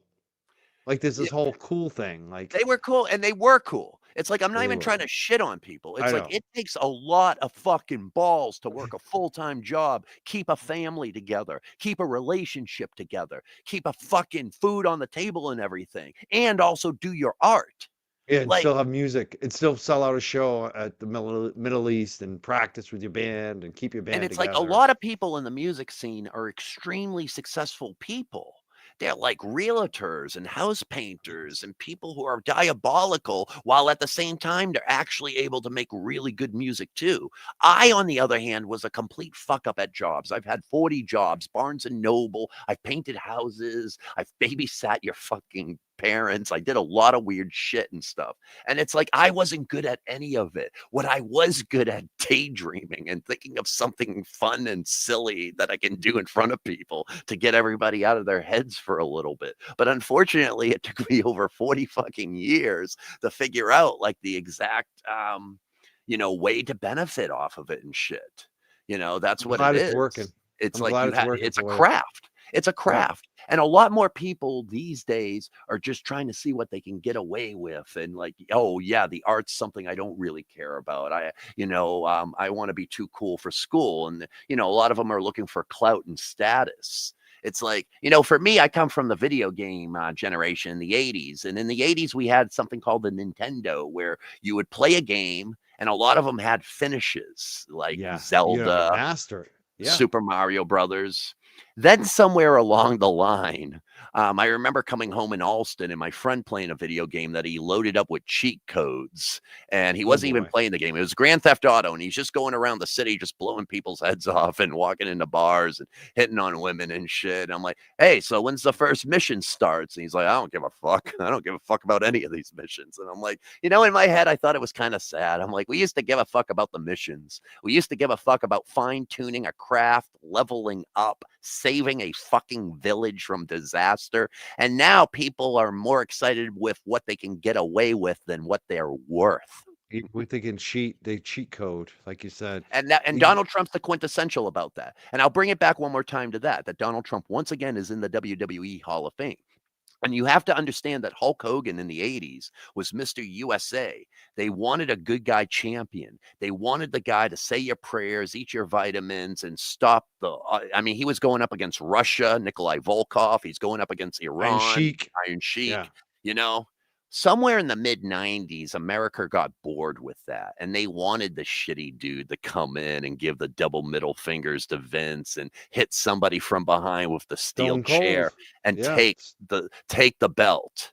And it was quite a few. Stone Cold, Hunter, The Rock. But what I'm saying is, at a certain point, America on the wrestling side fell in love with that. It was almost impossible after a while to bring up a guy like John Cena, who just went bad guy this past year, had a heel turn. It's like America, almost like the way they watch NASCAR. They love their shittiness. They love their car crashes, and they love the shitty champion that comes with 5 of his drinking buddies and holds down the champion and gets their dirty title. It's like, that's what the underbelly is. And it's like, if you can't inspire people beyond that, then, we're all fucked. That's what it's going to be. Yeah, because a lot of people love it. They're all wanting to bastardize Trump, and they don't realize that a lot of their brothers and sisters in the suburbs of Massachusetts are loving to watch brown people get busted by ICE. They're loving to watch the underlings get their snap taken away. They love their slight privilege and shit, just like they love when the shithead champion comes in with 5 of his drinking buddy friends ringside, hold down the good guy, and get their dirty belt. I got a guy, Jesus Gringo. He's a local guy from Massachusetts, but he lives in Mexico City now, and he's like a regular on the show. I'm gonna bring him up. He wants to say hi to you, Rob, and see what he's got to say. He's a great speaker here. Hey, Rob, how you doing? Hanging in there. Yourself? Good. We got 2 things in common. I grew up with Dave Tree in Westwood. And then I also have a Vietnam vet for a dad. And the Boston Globe actually wrote an article about him, the guy who everybody thought was dead. For 50 years, his whole platoon thought he was dead, and because he took a shot to the head and the elbow. Jesus. And then somebody found him, and he went to the reunion, and it was just the most emotional thing. They had like TV crews that filmed it. And it was rough growing up with that guy, let me tell you. I know what you went through. What I wanted to know was with the whole ICE thing, are you going to try to fight it all on like the civil rights front? Yeah. Hold on one second. Sure. Now that I'm in Rob Potylo mode, I hate when the shitter's being shown. So it's like, I'm going to do like a simple.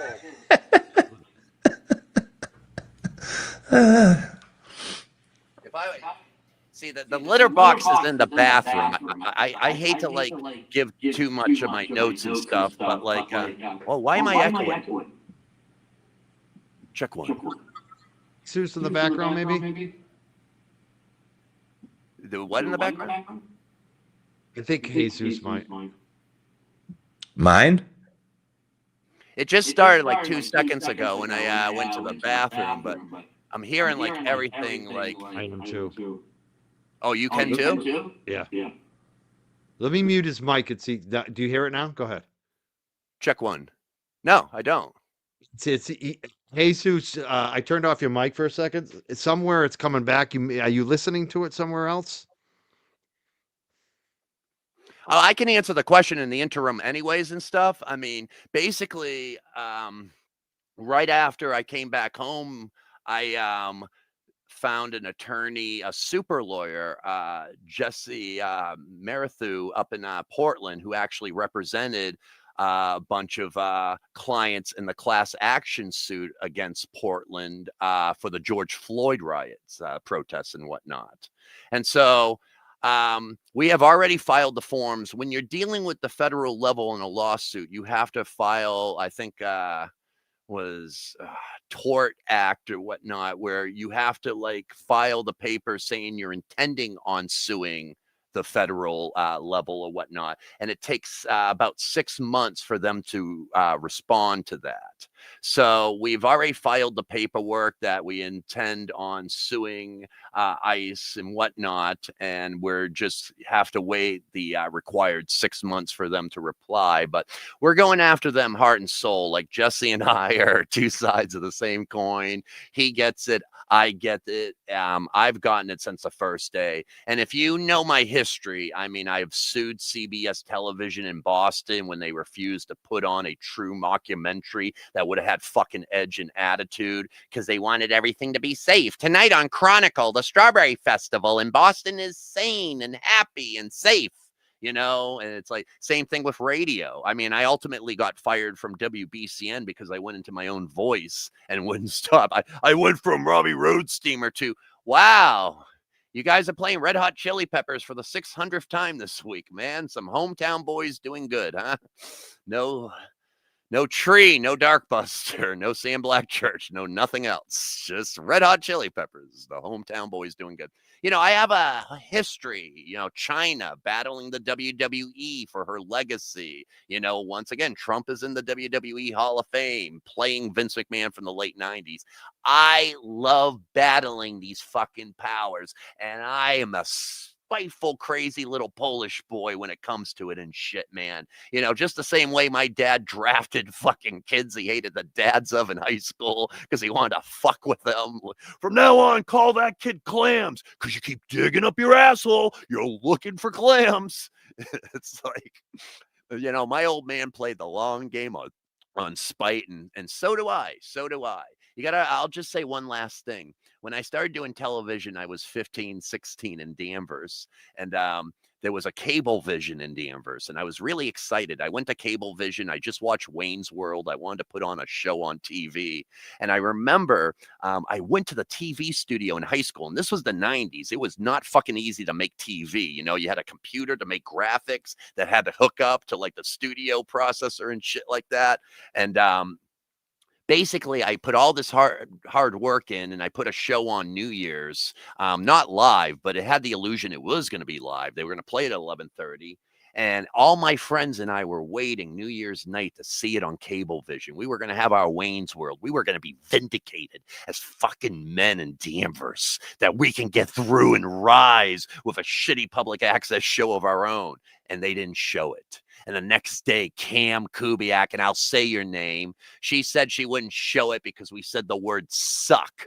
And because we had gerbils, and they were hamsters, but she thought we were making like gerbil sex jokes, which we weren't. They were hamsters. Needless to say, I went to Westfield State College, and I fucking got an internship at that cable station. And I forced them to put the show on the air that I made after that, which was twice as fucking nuttier than a fucking payday. And I got it into 28 cities. And I wrote the Cablevision president and told him that she was a nuisance, that she was disobeying the FCC law.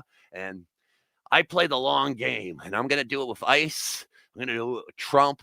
I'm even going to do it with Marjorie Taylor Greene, because I believe I can hook up have a date, and heal the party divide with her. All I need is one date, Marjorie, at Kowloon on Route 1. You and me My near the God. boat.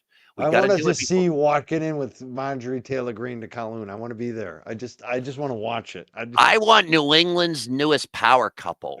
Like, what's Yes. going to happen? You know, Tom she's and already Giselle, going, remember?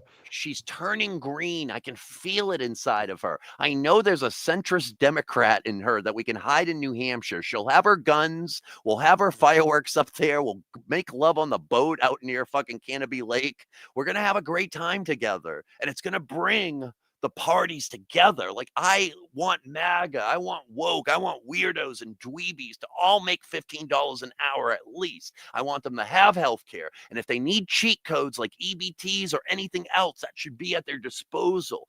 I want people to get together. We're not going to blame immigrants as much for all our fucking problems. We are going to try to fix some of these MAGA and woke men and women. And I believe we can do that in the bedroom. I believe we can do that at the restaurants and at the dinner tables.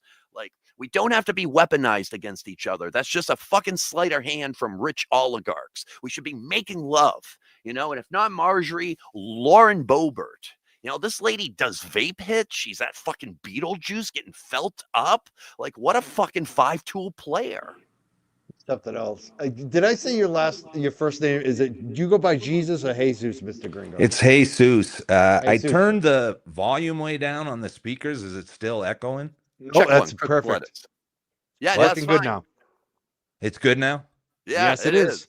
Okay. Well, the reason I asked if you were going to fight it out is because ICE has been notorious about basically ignoring the FOIA requests, saying, Yeah. these guys are in danger, whatever. Now you have a legitimate case where you can get all the stuff they said to each other about the protesters. And that's what we're going to. And I have a legitimate lawyer that's a super lawyer. And when I say that, I'm not just throwing adjectives out there to hear my own fucking voice. This guy, for the last 3 years, has been in the top 5% of lawyers in the whole fucking country. And he does not fuck around. He got what was worth, what the people deserved at the George Floyd protests when they were getting the same shit back in 2020. And I'm not fucking around with this stuff, man. It's like, this is what I'm built for. You know, CVS, they took away my TV show. I got them in court for 40 grand. I took that money. I went to Hollywood. I lived for a year like a king and shit because of CVS and stuff. And I'm going to do the same thing to ICE.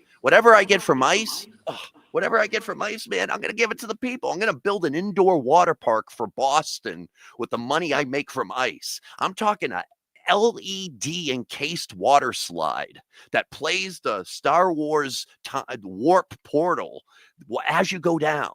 And it's all going to be thanks to ICE. I'm going to use dirty ICE lawsuit money to heal Boston. Do you need EBT money? Do you need donations to Loose so we can find out where ICE is? I will take this money and I'll give it to you. Ugh, good times. And people can donate right now to your defense fund. It's pinned in the chat. It looks like we are getting a little more feedback, Mr. Gringo. Do you have any final thoughts before we let you go? No, I don't think for the short time you were detained, obviously it's not going to be the biggest payday, but you got a chance to really expose whatever they were saying about all those protesters, the stuff they don't want to come out. So I'm happy you're going to do it.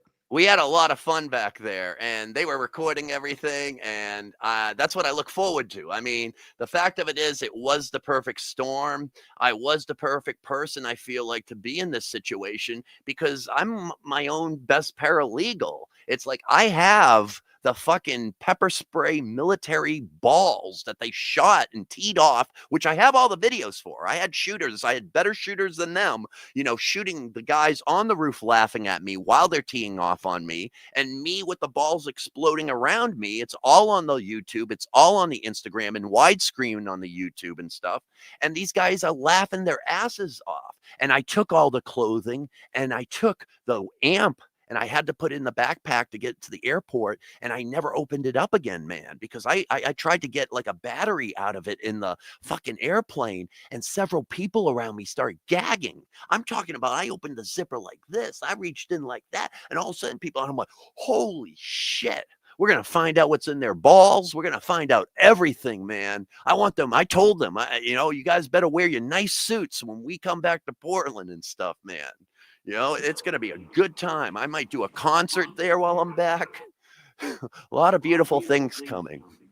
Yeah, sorry about the dogs. They were completely silent the whole time I was in the green room, and then right when we start talking, they run up and jump on me and start I don't barking. mind the dogs. The dogs are real, dude. We're not laying down Sergeant Peppers here and shit. We can have dogs. I just Your the dogs echo are fine. thing fucks with me because I feel like I'm That's talking what to the my problem- dad on his old speakerphone. Yeah. It's They like they can make it so you can't talk. They have a weapon that causes your voice to echo back to you, and people can't talk when it's done to them. It screws up their brain. I think the CIA has it. I think they're doing Nutty that to us stuff. now. in the third hour, we're going over all of it too, man. And we'll go over what really happened to Bobby and Jack Kennedy right here in the third hour. This is you, New England. And we'll take your calls. Best beef on the North Shore. And what happened to Jack Kennedy on the next hour. All right, before I go, the last thing. Have you seen the guy on Instagram that dances with, he feeds his pig and he has like two birds dancing behind him? Him? I'm sorry. Did you finish that? I don't know what happened. What there. was the very last part? I got it up to the two birds. Yeah, so there's this guy who sits there. He's got this I heard all 120 that. beats per minute. He's feeding a pig. He's got like a bird behind him, and he looks just like you. I'll send the link to Mike so he can pass You don't it have to you. Born to be alive. I've seen that. I've seen that dude a bunch of fucking times and shit. It's funny because he does the same fucking video like 4,000 Every time, times. yeah. These poor fucking animals, when this guy needs more views or anything and shit, he pulls this fucking handicapped parrot and this fucking chicken, he makes them, and all of a sudden again starts force feeding this fucking pig so he can get his views. Any other type of video he does, it's like 1/5 the like tread or anything and shit. And it's like, man, these fucking animals. And you know that he's not fucking Prince Albert behind the scenes and shit. You know he's throwing dishes at the fucking pig, dragging the chickens by their wings and shit and stuff. I can see it in all their eyes. Like if those animals could make those symbols of like they're in trouble, hostage symbols, they would. We need to free those animals, it sounds like. Oh, if we did, that would be like, I mean, seriously, an ICE lawsuit that is successful and freeing animals from TikTok or Instagram videos that are being held hostage and tortured daily. I see these women. I saw one last night on the Instagram stories, and she's showing that, dogs don't bite or some article about dogs not biting. She's trying to poke the dog, this article ain't real. Look. And she's trying to get the dog to bite him. The dog doesn't, to his credit and shit. But it's like, let's free some of these influencers' fucking pets. Like, there's not enough. Like, if I get this ICE lawsuit money, man, we're going to go nuts on organizations. We'll have a conglomerate of people to go after these fucking parrots that are being force fucked to dance in these videos so this guy can date a fucking Saga 7 for another week as an influencer. Like some of these influencers, man, when their one trick doesn't work anymore, man, and I watch them, I eat fine cheeses and watch them on fucking Instagram, man. They die slow deaths, man. I'm worried about that with my YouTube show. What are you talking about? But you. I got Robbie here. I mean, you give other people a platform. You go up and down. You go up and down. Well, this is up for you, right? I mean, it's not. I'm not gonna say having you on the show is great, but it's like, what am I doing tomorrow? Yeah, but at the same time, man, it's like what you got, like 60,000 followers now, shit like that. Yeah, I got a good amount. You're a hard worker. You keep fucking doing it. And this is the thing. You see his eyes right now? I saw those eyes back at Good Times Laser Tag Emporium. No matter what you do, dude, you do it at 100%. And you're so fucking intense about it. It's and ridiculous. I love you. It doesn't matter if it's a fucking, It does. We did a shoot at Dodge Street on a Saturday for Quiet Desperation. I still watch there. that episode. I'm ready to go. In your eyes, you're like, I don't know, dude. Robbie's fucking off the rails today, man. And I'm trying to get him on fucking stage. It's not a good scene, dude. It's true. You put your all into everything, man. I do. It's like, I know. You Even do if too, tomorrow's though. a butt fuck of a show, man, it's like still, it doesn't matter, bro. You're gonna have a win next week. You're gonna have a win a month from now because you keep fucking going. You're not fucking, oh, that pitch didn't hit the catcher's mitt, so I'm gonna go home now. True. That's key. You just keep showing up. I mean, that's one of the things. I'm gonna say goodbye to Jesus. Thank you for being here, Jesus. Thanks for Really doing what you're appreciate you. doing, man. You're going to expose something with that lawsuit. Yeah, no, I mean, I'm just happy to make it to the end of the year on the festivities because every one of these tour stops is like Evil Knievel. It's like the guy at the Turning Point. I went there in July to Tampa. He had a concealed weapon under his backpack, pretending he was ice, bumping into me and shit. And it's not easy, So I'm happy that like there'll be some legislative or legal work on this, but man, it gets fucking crazy out there. So, thank you, Jesus. Thanks, guys. This funny comment here from about Good Times from What the Duck. You used to have a song called Duck Hunt too, but she says Good Times. I might be the only person I know that has been shut off there. I got in a fight over there. I used to be a bouncer. Actually, they used to have me. I used to book some of the shows, Rob, but sometimes I would bounce there too. And I got in a fight with another bouncer there one night. Hey, dude, you shouldn't, be screaming like that, dude. It's not a good look. If you want to, Like you're too nice of a guy to fucking bounce people. Like, hey, man, It was ridiculous. I know you're like a stoner. I am a nice guy. But it's like I didn't throw any punches. Actually, I didn't throw any punches. The guy threw 3 punches at me and missed every time. And I basically like rolled around and like I did the circle because I'm a wrestler. I know how to, So I ended up going back into the place and shut the door, and it was locked on him. Like he couldn't get back in. And the cops came out and they're like, "You could have punched him," because I had a witness. Whatever, but it's like back in the place was day in wild. order to book a Good Times was a little wild. You never knew what you were getting into over there. And it was like back in the day when you were booking or doing shows or trying to get a show in Boston, you had to be like several different job titles. You had to run the soundboard. You had to be the door person. You had to be the fucking bouncer. Sometimes you had to be the band itself. Sometimes you even serve the food. It's like I go to some these days, like a dude like it runs one club. And he has a tablet where he's running the sound for the stage and he's managing the bar at the same time and shit. The drinks. Yeah. I mean, yeah, it's really ridiculous now. It is. But that's the thing about the New England creative scene, man. You're not going to break through with what you hope to break through with unless you're holding a winning lottery ticket. You have to become like a fascinating hybrid of several different skill sets. It's like for me now, I do documentary and film work, social networking, production, on top of the fact that I wanted to sing a good dick joke song. Yeah. Well, I guess I definitely want people, if anyone's watching tonight, if they want to kick into your defense fund, you've raised a lot of money already for it. But one of the things I want to ask you, it's come up several times tonight. We have different YouTubers watching us and different creative people. What would your advice to be for younger people or people that are struggling out there who are like in the space we were like 10, 15 years ago where we were really struggling, but we didn't know, how things are going to turn out for ourselves? What kind of advice would you give them, Robbie? Put the work in. I know, there's quite a few people that use the arts as escapism.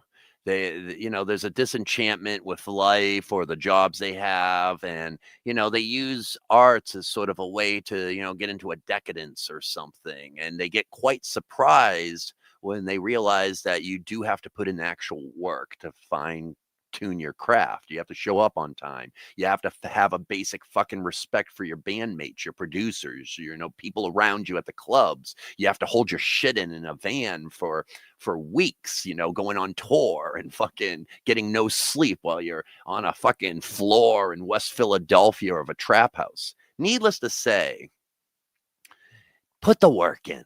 Like fail a couple fucking times. Like go out there and make a bad album, bomb on stage, make some fucking videos that don't resound, and keep going. Don't be a pussy. Just keep fucking making shit, man, and get inspired by it and stuff. I mean, put the work in. A lot of people, once again, we're coming from a cheat code generation where people want to see more of what they can get away with than what they're worth. The art world wasn't about what you could get away with. It was about what you could perfect, physically, mentally. I go out to these fucking protests. I got stage 4 fucking kidney disease. I'm down to 30% function. I have to deal with cramping and stress and an irregular heart rate now. And fucking, I have to pee every fucking 30 minutes and shit. And I can't see out of one eye because I have fucking cataracts. And I feel like sometimes my heart's going to explode when I'm in a fucking onesie for several hours with a fucking 10-pound amp around my neck, screaming at the top of my lungs because finally we just got to the fucking DHS agents or some shit. And did I ever think it was going to fucking test me like I felt like I was doing underwater demolition for the Navy SEALs or wrestling fucking in a steel cage? No. I thought it was going to be escapism for quite a few decades and shit. And when I realized when I was around people who were much more successful at it than I was, how much work you have to put in, how much just you evolve, not just fucking work wise, but just as your spirit. Maybe you're an asshole. Maybe that's why your fucking music ain't working. Maybe you have to learn how to be a nicer person at the clubs and ask the sound guy how he's doing finally. Maybe it allows you to finally become a nicer person. There's no wasted time in the arts either. I'll say that. People think, the only time that matters as an artist is on stage. That's not fucking true. The moment you choose that night, you're going to be a creative type.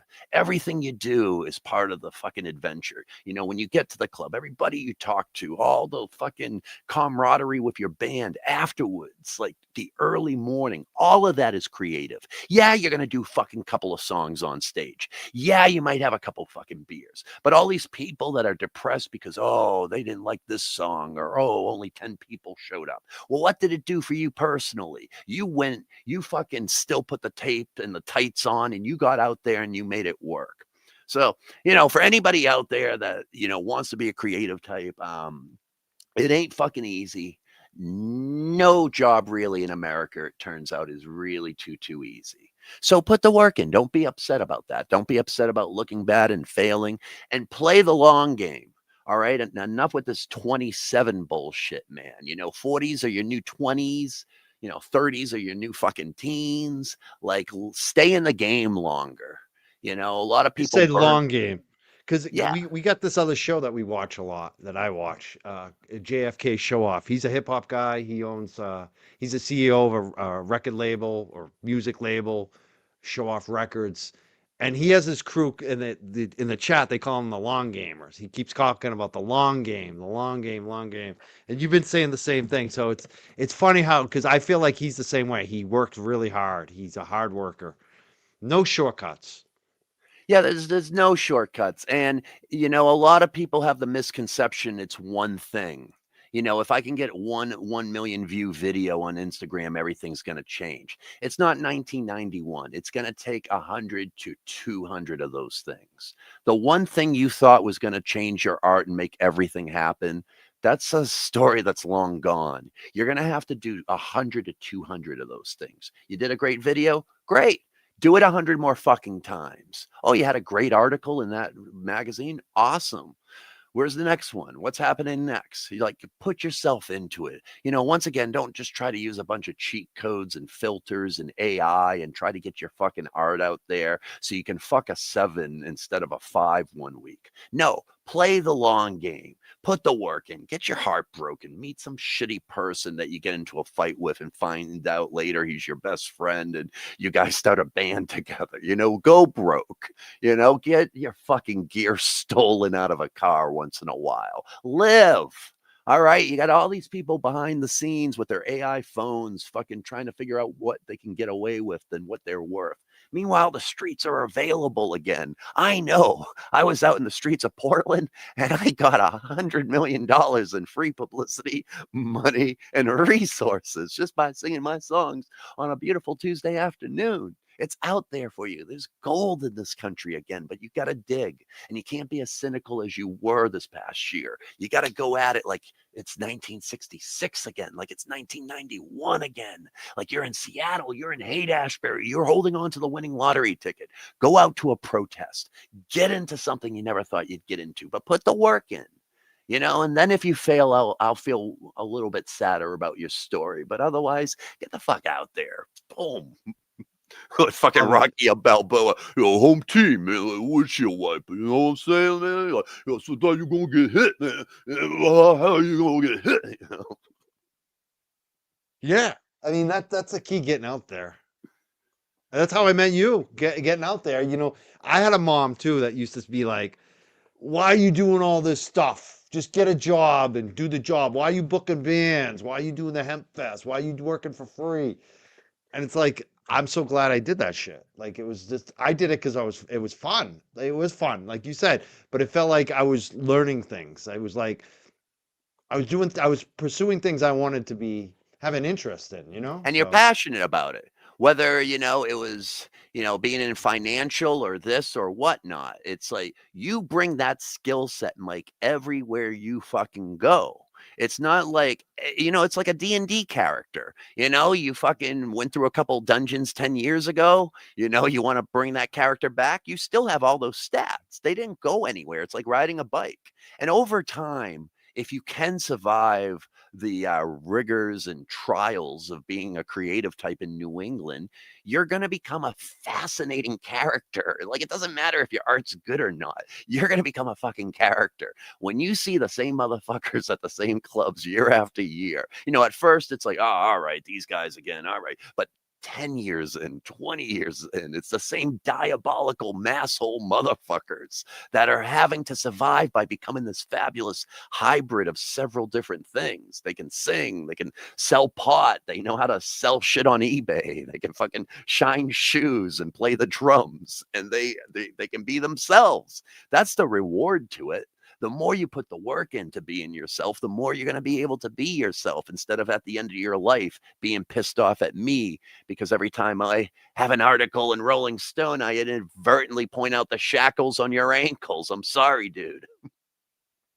That's another thing. I thank you so much too, because the stuff like that you said, I didn't.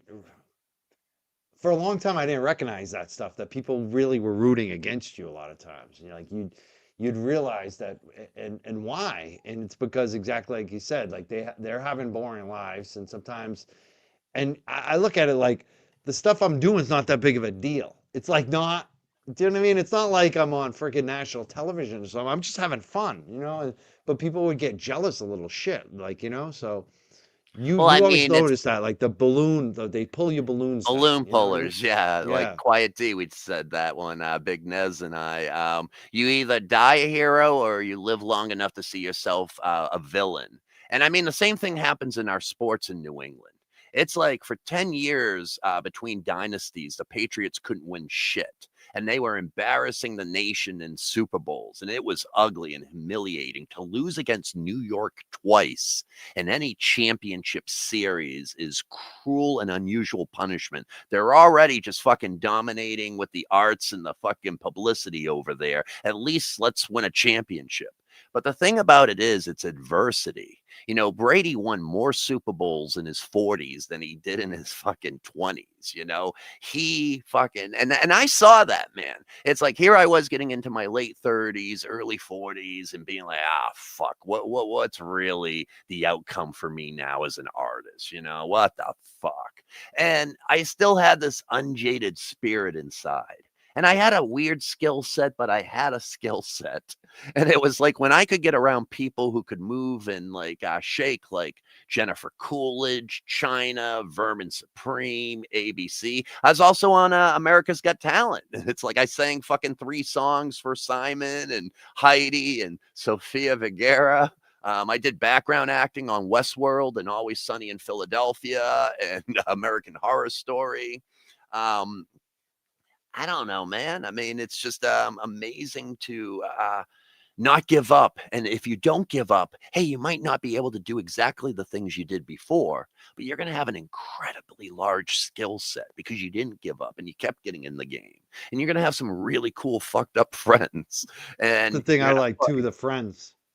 you know, all the people like you and everybody that I've met throughout the whole process and shit. And this is why I came back to Massachusetts after California. You know, California, Chyna died. I had to stay there to finish documentaries. I was living on the floor of a fucking house crying myself to sleep at night and shit. And I'm like, you know what? Boston wasn't that fucking bad.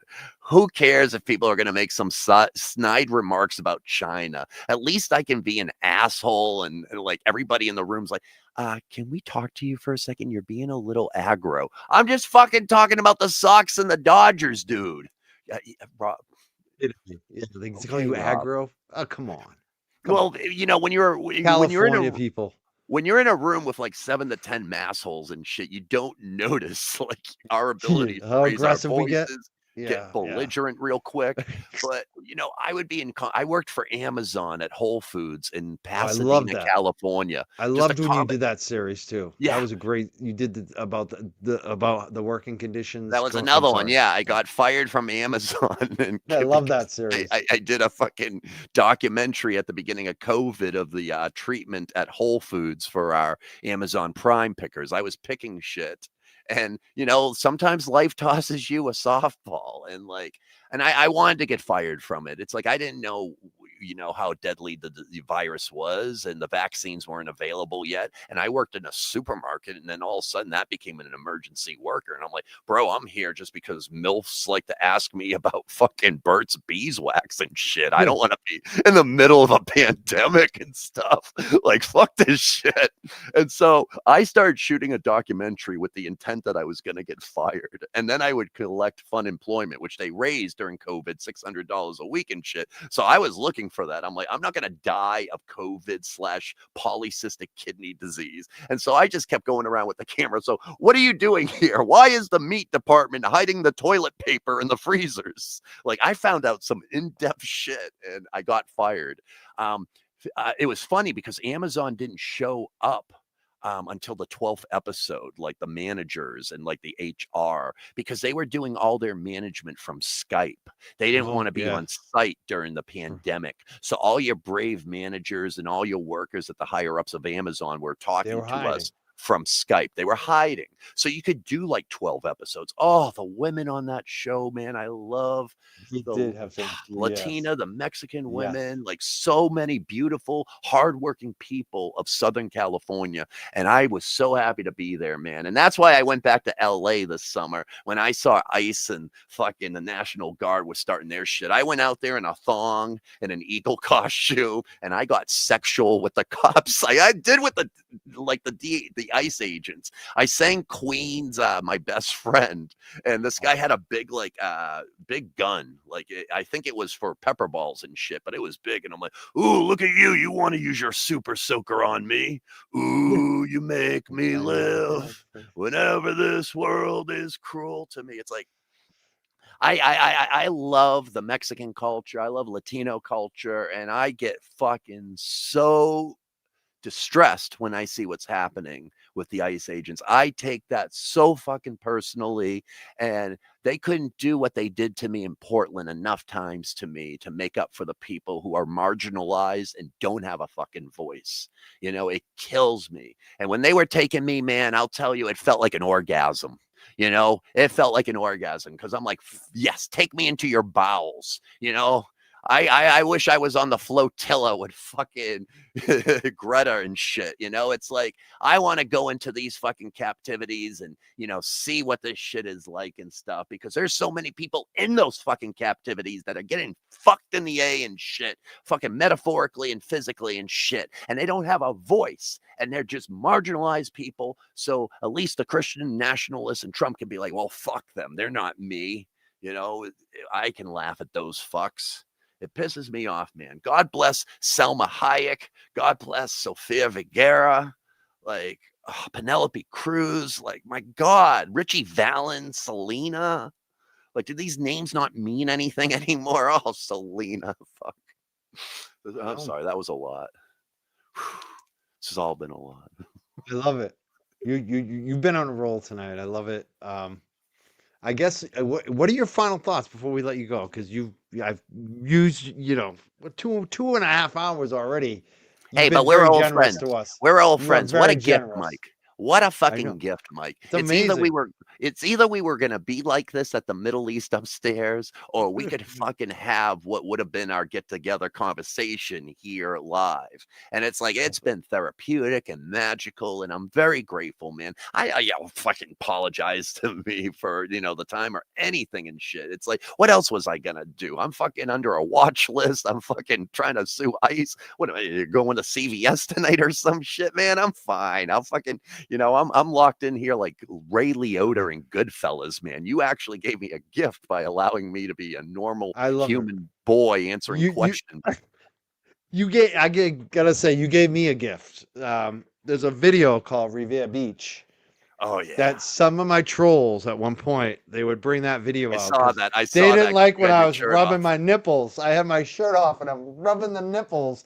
And I did it because, usually in music videos, it's the woman that gets objectified. They pour the beers on them.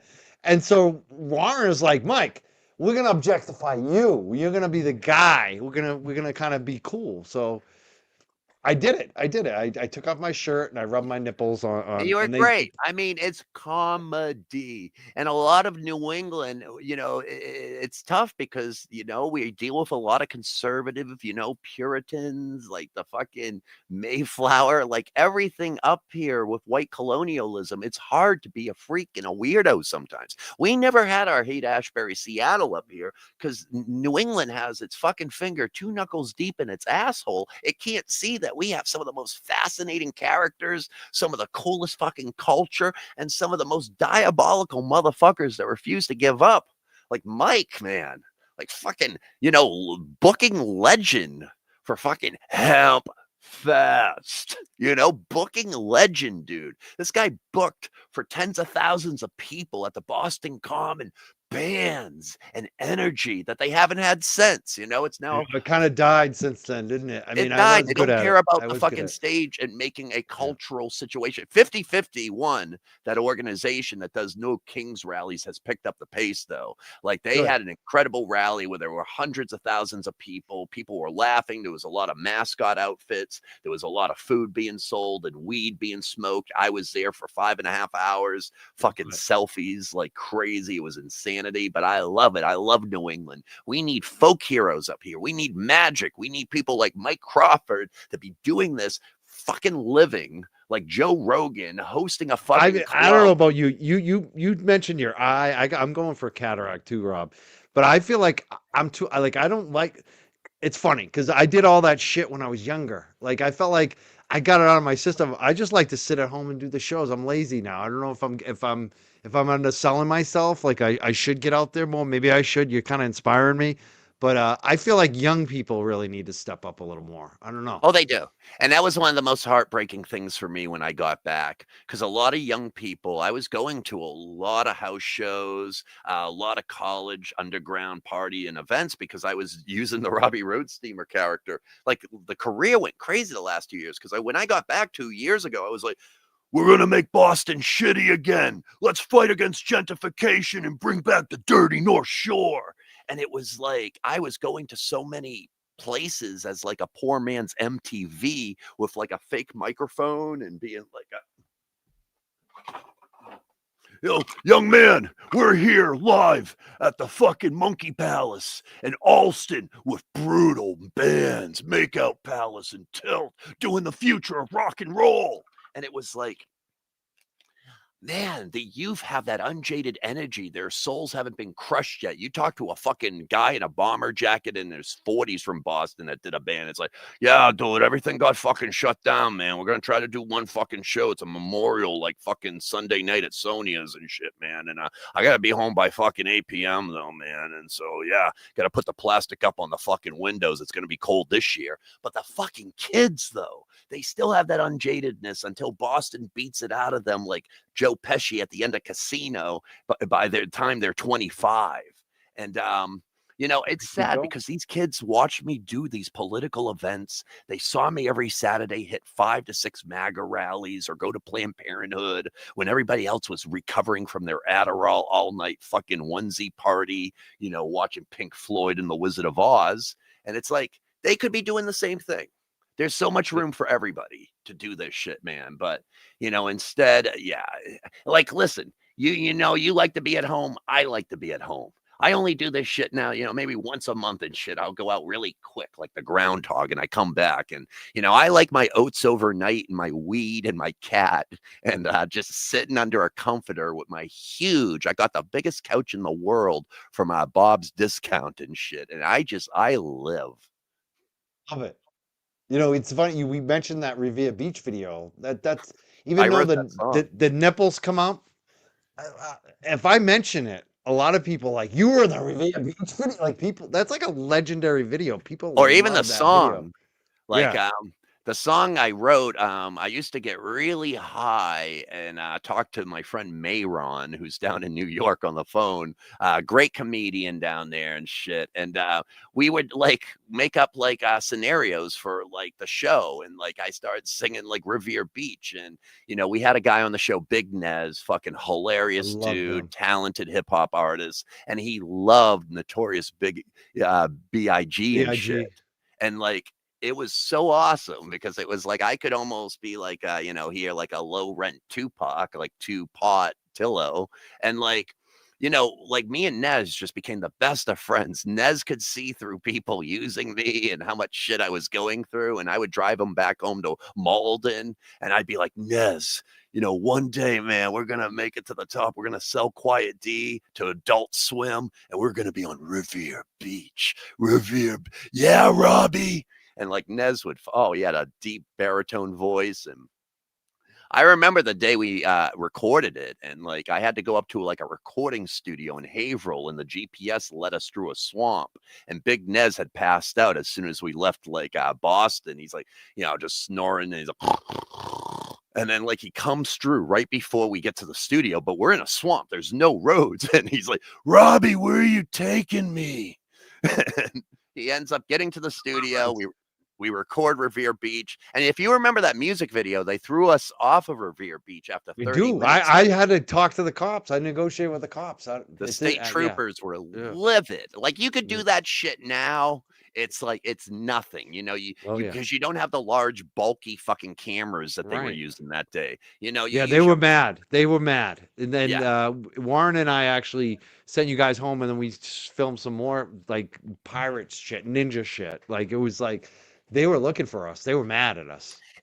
What's really sad, man, is if I made Quiet Desperation just like that Revere Beach music video, like it would have been a mockumentary of a lifetime and shit. You know, just white trash, dirty, filthy North Shore, people getting pregnant, people making mistakes that impact the rest of their lives, and now they have to work at a wood chipping plant and shit. And that's the real Quiet Desperation. Instead, I showed my thumb up my ass. Oh, I'm struggling as an artist in Alston wearing skinny jeans. If I could do Quiet D again, we would make it all about the regular people. Revere Beach, shirts off. You and me would get a fucking apartment, a condo on Revere Beach, and we're like, we're trying to do a podcast, Robbie and I and shit, man. I don't know if it's gonna work, man. Robbie's getting weird. Like, you know, that's what it should be. Let's get it back on My 38. Let's get, you know, Scott involved. Scott Madeline. I love you were the best dude. I'll say this. I loved when like you were producing Quiet Desperation, and like we would have to do because the great thing about Quiet D when we got it on TV, like we bought our own TV time, so we had to have our own commercials.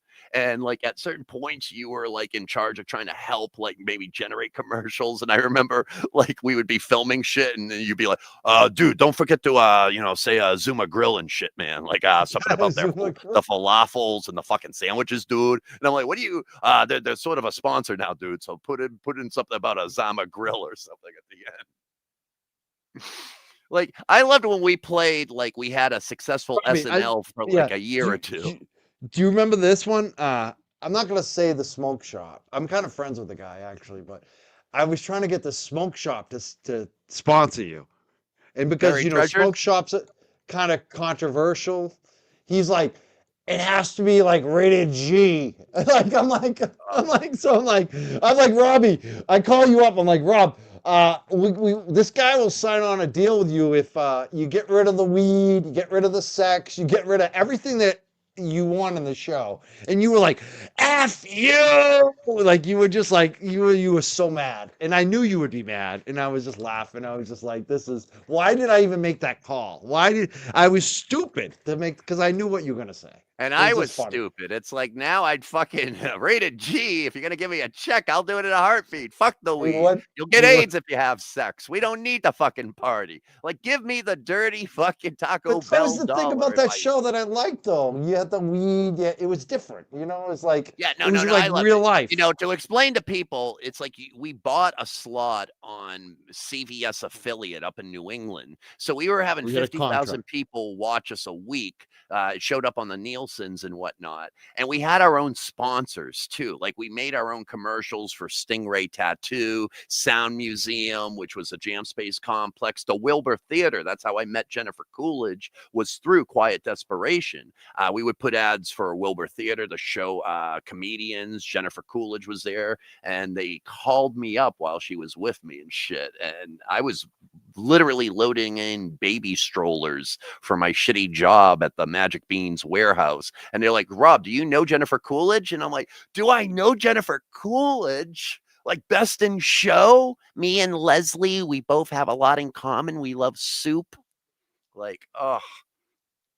You know, that show was, I felt like, you know, the sky's the limit. We could have had our own little SNL if they didn't fucking, you know, CVS. And they literally put it like we sued them over the show. And they put in writing that it was because of the marijuana humor. Like their CVS. This was filed in a Salem Commonwealth Court. Like you can look for this. And they basically, in their evidence, you know, like the emails to us, they were saying, yeah, we don't like the show because of the marijuana humor and because of your videos online on YouTube with Vermin Supreme. We had this McRib is Back video where we had a McRib is Back McDonald's sign next to a 6-foot aborted fetus sign at a forced birthers rally. And we're like, they're turning these fetuses into these sandwiches. Somebody has to stop this. McRib is back. And CBS apparently saw that and was like, we're not going to let you have a show. And I'm like, but we're not going to put that on television. And they're like, well, they're still going to go to your website, Rob, and they're still going to see it through the website if we advertise your link on the CBS WBZ website. I sued WBZ. That's right. Like CBS WBZ. You won because you had a contract and they broke the contract. I won, but I lost because I'm unable to attend festivals with Ernie Bach and Eddie Edelman and like be the toast of Boston. It's like, you know, all these people. Charlie, the Mad Fisherman, called me. He was a guy who had a show on Nesson where he would fish. Oh yeah, and he He'd bought have his celebrities. Yeah. He bought his own TV time himself. That's how I learned that technique and shit. He bought That's his right. 30-minute slot and he would buy his own sponsor. You know, he'd have sponsors. He'd make commercials for them and all that. And I remember when the deal crashed with CVS over a Quiet Desperation, Charlie Moore being like, and you know you're fucked. Like he's so awesome on the phone. He's that personality. And he's like, and guess what, dude? You're fucked because all of those fucking people at the other stations, they're all fucking each other up the ass on the 19th hole at the golf club. You think you're going to get a chance on another station now? You're done. Like Nesson, like ABC, they're all fucking each other at the dinner table. And he was right. Right. He was. He was was right. He was right. I tried to go to Nesson. They wouldn't take a phone call. It was the same way with BCN. When they fired me from WBCN, I couldn't even appear on Carmelita's show because Mistress Carrie called and said, don't let him on the local show because she was You found out about that? How did you find out about that? Who told you that? What? I mean, It wasn't for me. How do I didn't say anything. How do I find out about a lot of things in life? I heard Like, about that. I did hear about work that. at a major corporate radio You know station. everything. Nothing I gets have by resources. Robbie. Yeah, that's so funny. That is so funny. But it is. It's like it's such a small, incestuous, it is. larger hierarchy for the Boston entertainment world. And if you scorn any of them, if you Yep. make fun of their rumble or their radio station or anything, all of a sudden Been you're not done. going to get invited to the Eastern Standard clam bake for the class of '92 Boston music scene. Boo fucking who. We're bigger than them now. Yeah, it's funny. There's so many weird things that have happened like that. It's weird how it is, but it's just funny how it's come full circle. You know, like now you're doing whatever you want, Rob. No one can stop you. No one can stop you. That's They what I try. love. They try. They shoot me with sniper rifles. They dress up as ICE and pretend to buzz me in Tampa. They try a lot. I mean, yes, I do get to eat every flavor of oats overnight. I feel like I have a glow that a lot of people would be shocked to know I'm 49. And Bob's Furniture told me that the guy on the phone that I spent more in one day at Bob's than he makes in a whole year. So you know what? Thank God for protest songs. Thank God for wearing animal onesies. And you too can be part of the new grunge punk. Just go down to your nearest, thrift store and find a pigeon costume. Find a ukulele. You could be the next, Slob Dylan. It's funny they mentioned this one. Mike and Robbie high in an apartment. We used to go to. I used to go to your apartment in Alston, and we'd play. I know the Nintendo. video. Yeah, I know the video. And I have it. recorded a No, video. Yeah, but it was a terrible video. It was a terrible video. But you you know what it was? you know what's fun is friggin' we get baked, and you would beat me in every fucking game, and I get so mad. I'd be like, just let me win, No. and you just fucking make fun of me. You'd be like, here, you can have Bo Jackson. You give me Bo Jackson, and I still couldn't beat you. Two And you things. just taunt me. There was no way you could win. My best friend was Ken Susie in high school, who went on to tour like Ozfest as I lay dying on earth. And he was also captain of the football team and the hockey team. Soccer and hockey in high school. And it was war in my bedroom for like 5 fucking years with him.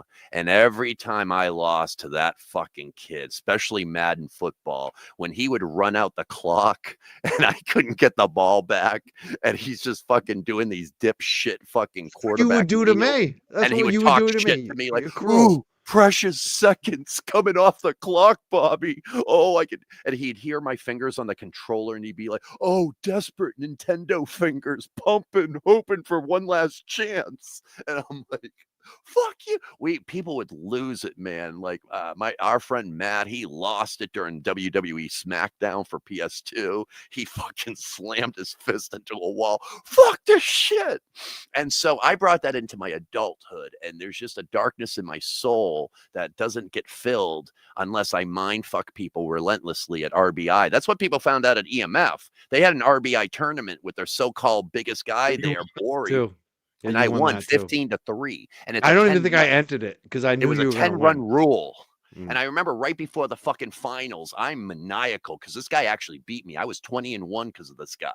And I remember he had it on his radio show, Geek Beat Radio. Boring. I know that guy. And I know who he is. He had his girlfriend on there, and he had the whole entourage. And I remember I was in the other room. I had made it to the finals, and I'm with all the losers. And I remember fucking another DJ, Mike Butts, came up, and it was like the Godfather. He turned to me and he's like, "This is your meal. You prepared the salad. He's eating your steak. You brought the wine. He's eating your fucking meal tonight." And I went into the other room and I beat him 15-3. And the whole time I'm being like, "This is my fucking meal. You beat Geek Radio. I prepared the wine. I made the potatoes." And like they're getting freaked out in the room because I'm calling in pinch hitters to jack up the score. Like, if the inning ended and I had a 10-run lead, it would have ended, the game would quit. But I jacked it up to 15-3. He had to make a big tournament. He wanted to have his big fucking moment in the sun. Meanwhile, I'm living on a jam space floor with rats crawling over me on meth and pills and shit. He doesn't know the darkness in a man's soul playing RBI. and you didn't either. But unfortunately, it was Techno Bowl with us, and you got heroically high because weed was still illegal at that point. And I remember you and Keith Saunders on separate occasions came over my house, and you guys got way too high and forgot the presentation you guys were supposed. For Keith, he was trying to get me to go to the Seattle Hemp Fest, and he got wicked high, and we just got spellbound by the DVD that was 3 hours, and literally just watched the whole fucking thing. And I remember with you, the first quarter when I heard you like we're playing Techno Bowl, and you're like, "Oh man, this could be a good one, dude." And I'm like, "What the fuck? This is what we're working with." And I like the video when you know that. When you know we're way too high and we're trying too hard, it becomes funny to me. It was fun. There's a woman here, Ashley Bell here, who just she was on our show, but she was also on national TV recently about this really she got groomed as a 12-year-old, and it's kind of like made national news. She's a fan of yours. I just wanted, I would love you if you could say hello to her or give her some inspiration, because she's dealing with a lot of shit. Let's put it that way. Hello, Ashley. I too am dealing with a lot of shit. Was on national TV recently too for being dragged down by 3 guys in army fatigues and brought to an underground detention tank. And I'm saying, stay in the game. Life is worth living. New England, it's awesome, man. It's weird. And when you have resources, man, I drink oats overnight every day, man. I can't say that enough. I got strawberry banana. I got tiramisu, mint chocolate. I live like Scarface now. And that wasn't the truth 20 years ago. I was at Blockbuster Video, eyebrow dandruff, 60 pounds heavier, people arguing with me about Ghost Dad and Encino Man on VHS. And stay in the game. I got stage 4 polycystic kidney disease, but my kidneys don't hurt when I'm being detained by ICE. Oh, no pain there. No pain there. Just great art. The endorphins, dude. Like the endorphins, people ask me, what is it? Botox? Am I using that Ozenipen or whatever and shit? No, I say make great art. Go where you fear to go. Rumi. Go where you fear to go. You know what? It'll make the skin look great. It'll give you that 1,000-yard stare that all the people think are hot. It's good times. She got a question. Robbie, do you remember the Kings of Nothing? That was a band, right? I remember them. Yes. I don't remember what kind of music. I just remember the name. Funny. Yeah, Thor. Like, oh my God. Like the lead singer, he was a mechanic. He was a fucking legend and shit, That's man. right. He passed away. God rest his soul, man. He was a legend. He used to fucking call me for hours. And I love dudes when they just call and it's like, they're right in it, man. Like Big Nez. Like, I think Tor is his name. And like, just fucking, Robbie, it's a raw fucking deal, dude. We're going to tour this fucking summer. It's going to be you guys, Kings of Nothing, Dark Buster, man. We're going to fucking do it, man. We're going to straighten shit out in this town. And I'm just like fucking working at Home Depot or some shit. I'm like, fuck yeah. Let's go. Yeah, the Kings of Nothing were great too, man. I think they got a nice cover of the fucking Noise. Man, I'm turning. They did. That's how I remember them. They did get a cover of the Noise. One of the songs I love, Robbie, that you do the cover of. I love Fast Car, and I love when you do. You got a cop car. Like that is just like the friggin' car. Is a cop enough to get us far away? We gotta make a decision. Yeah, I used to. I sang that a lot at the cop protests and stuff. It was like, I don't know if I know the chords and shit, but I used to do it on guitar. Like, before I had a CD, like when I do Robbie Roadsteamer now, I have like the MP3 player. I have the fucking system amp and stuff, but like, you got a cop car. Is a cop enough so we can drive away? We gotta make a decision. Arrest Bobby, we could die this way. So remember when we were driving in your cop car, speeds were fast like I was drunk. It's a nice day on the border with your arms wrapped around my shoulder and hi. Yeah, I mean, feeling. Yeah, I love it. I love it. I had a lady cop up in oh my God, New Hampshire. I think Nashua. I sang that to her, and I loved her.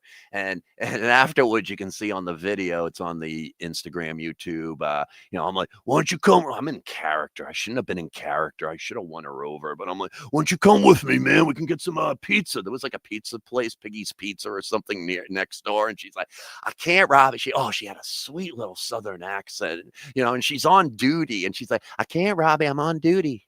I can't right now, Robbie. And I'm like, oh, She this wanted could to. work. She wanted to. I I hate saw it. that video. She wanted to.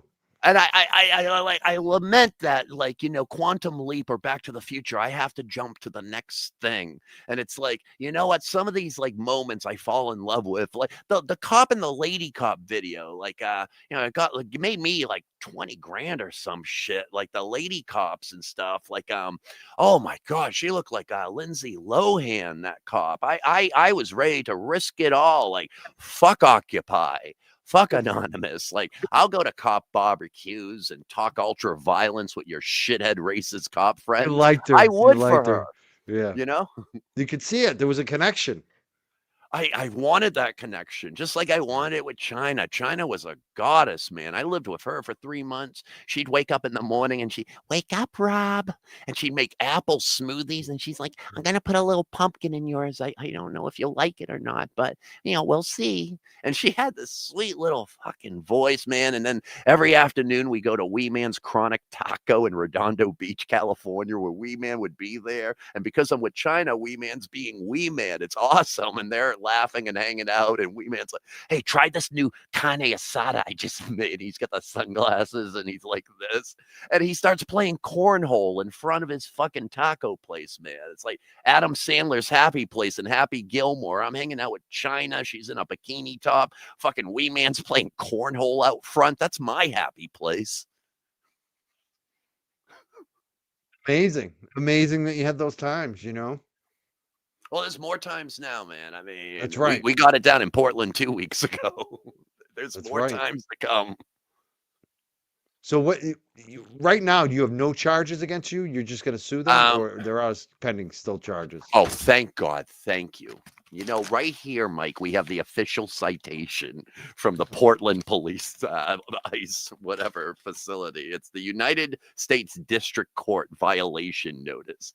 And after like 30 minutes of them talking nonsense to me in the detention tank, it got talked down to failing to comply with the orders of a law enforcement officer. Court date to be determined. So, I don't know. They told me, they threatened that they're going to take me back to a Portland court. I hope so, because I'm going to sue them. So I hope they'll be at the court too. And, we're going to have a great time, man. I feel like it's going to be the new Woodstock when I go back to Portland and we have the show in front of ICE after I win my suit. And like, we're just, I might hire the band Van Halen to play it, just like Jeff Spicoli did in Fast Times after he won the surf competition. It could be the new Woodstock by the time I'm done.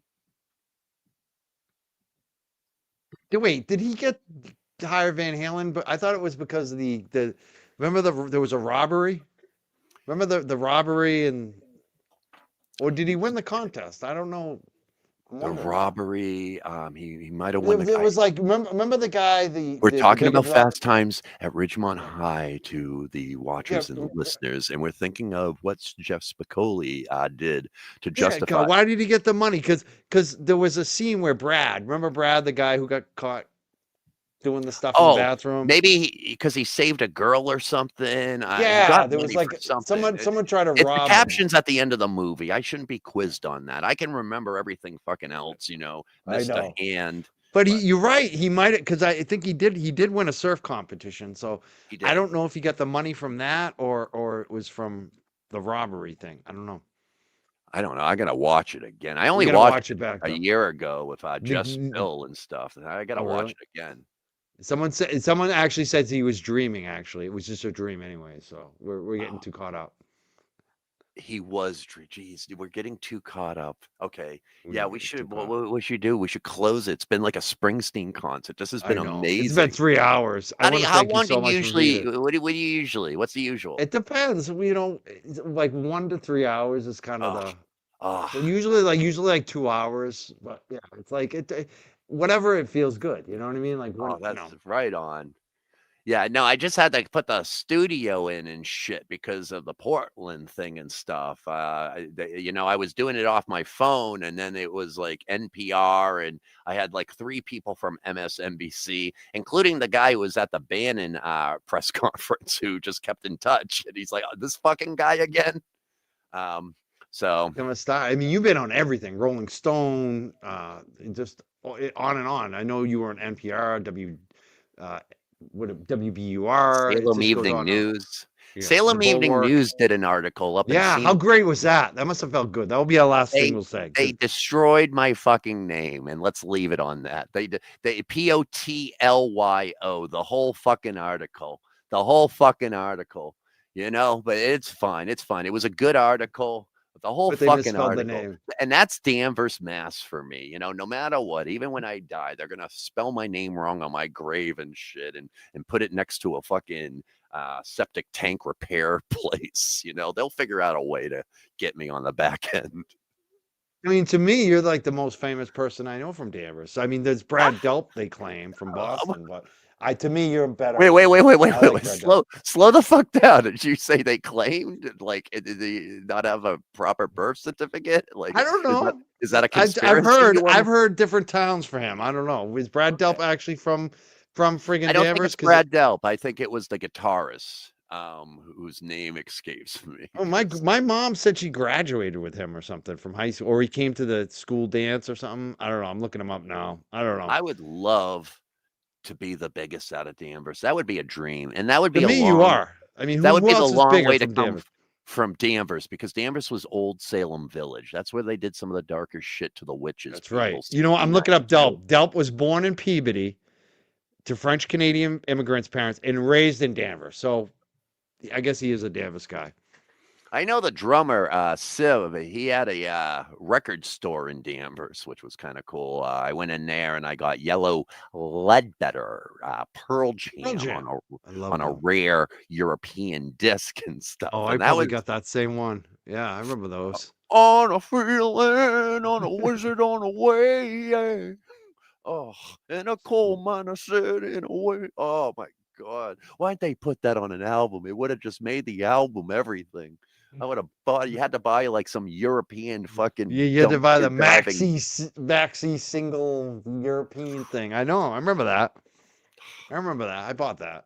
I bought the same thing. I bought that. It was like a 5-song. Yeah. We are 90s people. We're 90. We're talking about our 90s. We are. It's just, I love it. It's like 3 hours in.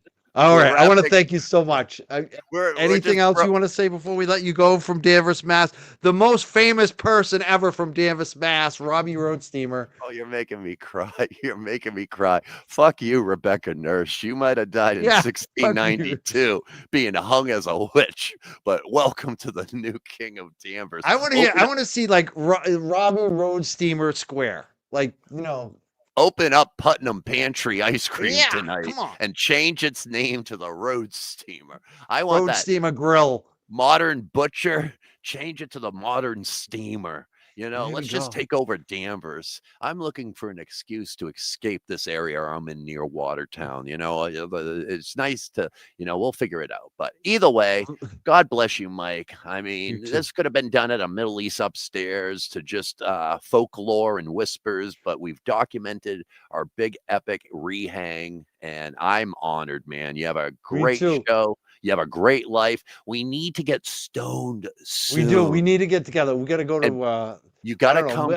You said Kowloon. Let's go to Kowloon. Go to Kowloon, but you got to come to the new place, man. It's I got techno. I don't even know where you're at. Where are you?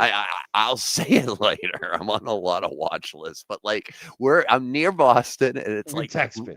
I have an emulator, and it's like we can play, techno bowl again, and we can get way too high. Let's get way I'm too down. high I and will. just I'll make bring. I'll another bring the video. biggest bag you've ever seen. I'll bring it over. Oh, what a bro I'm down! What a I'm bro in. down! I'm in. I'm in. You got the emulator. I'll bring the weed, and we're gonna.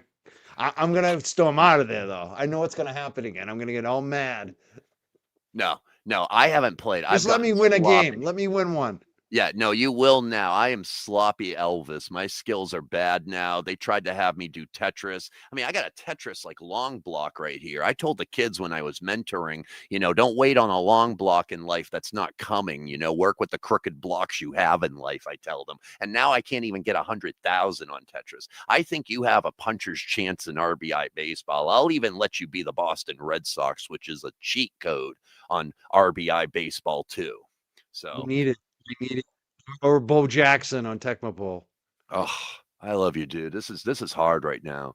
This is like my lady friend. Oh my God, I have to We like gotta say goodbye tonight. get the lift Yeah. ride and like send her. And it's like we don't know what's gonna happen after this. We're just shadows and dust. But Mike, this has been amazing. 5 stars.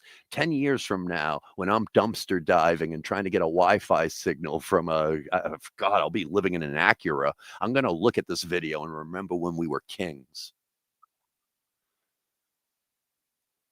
Bless you, Robbie. It's so good to catch up with you, and I'm wishing the best for you. And I hope people kick into your defense fund if they can tonight.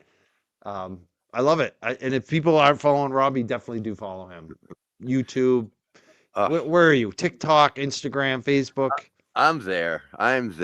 You know what? I mean, let's make it 3 hours perfect. We got 2 more minutes and stuff. And then like people see it's a solid work. You get that 258.07. You think it's fucking manic shit. But if we can punch out, like, we're working together at Home Depot right at the 3-hour mark. And I will say this, that working at Home Depot, you weren't able to have a legal shift unless you punched out at 3 hours. I remember I tried to punch out, and I only worked there 2 years ago doing shopping carts when I came back. Boston was rough to me. And I remember I tried to sneak out because that was my one thing. I worked the carts in the parking lot. I would just leave any fucking time I wanted to. Nobody asked because it was a shit job. Nobody wanted to know what was happening out there. And I remember I punched out at 2:54 and they didn't give me a check. And I had to fucking talk to the lawyers and whatnot. But this is, oh my God. Mike, any last things on the final minute, man? You know what I want to do is I got the this was one of the funny number one, so people are asking for the GoFundMe. It's pinned in the chat. Our moderator just pinned it, posted it again so people can give there. But I have one of your videos up. This is a video I specifically remember watching at home on television when you were on Fox 25 with Gene Levanchi.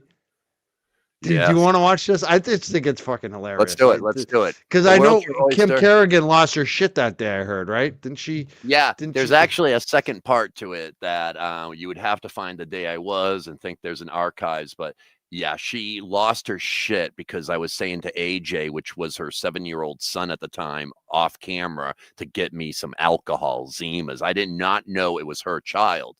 So the next segment you hear Gene hint at the end of this, and he's like, Robbie, we're going to talk about some TV sports trivia. You want to stick around?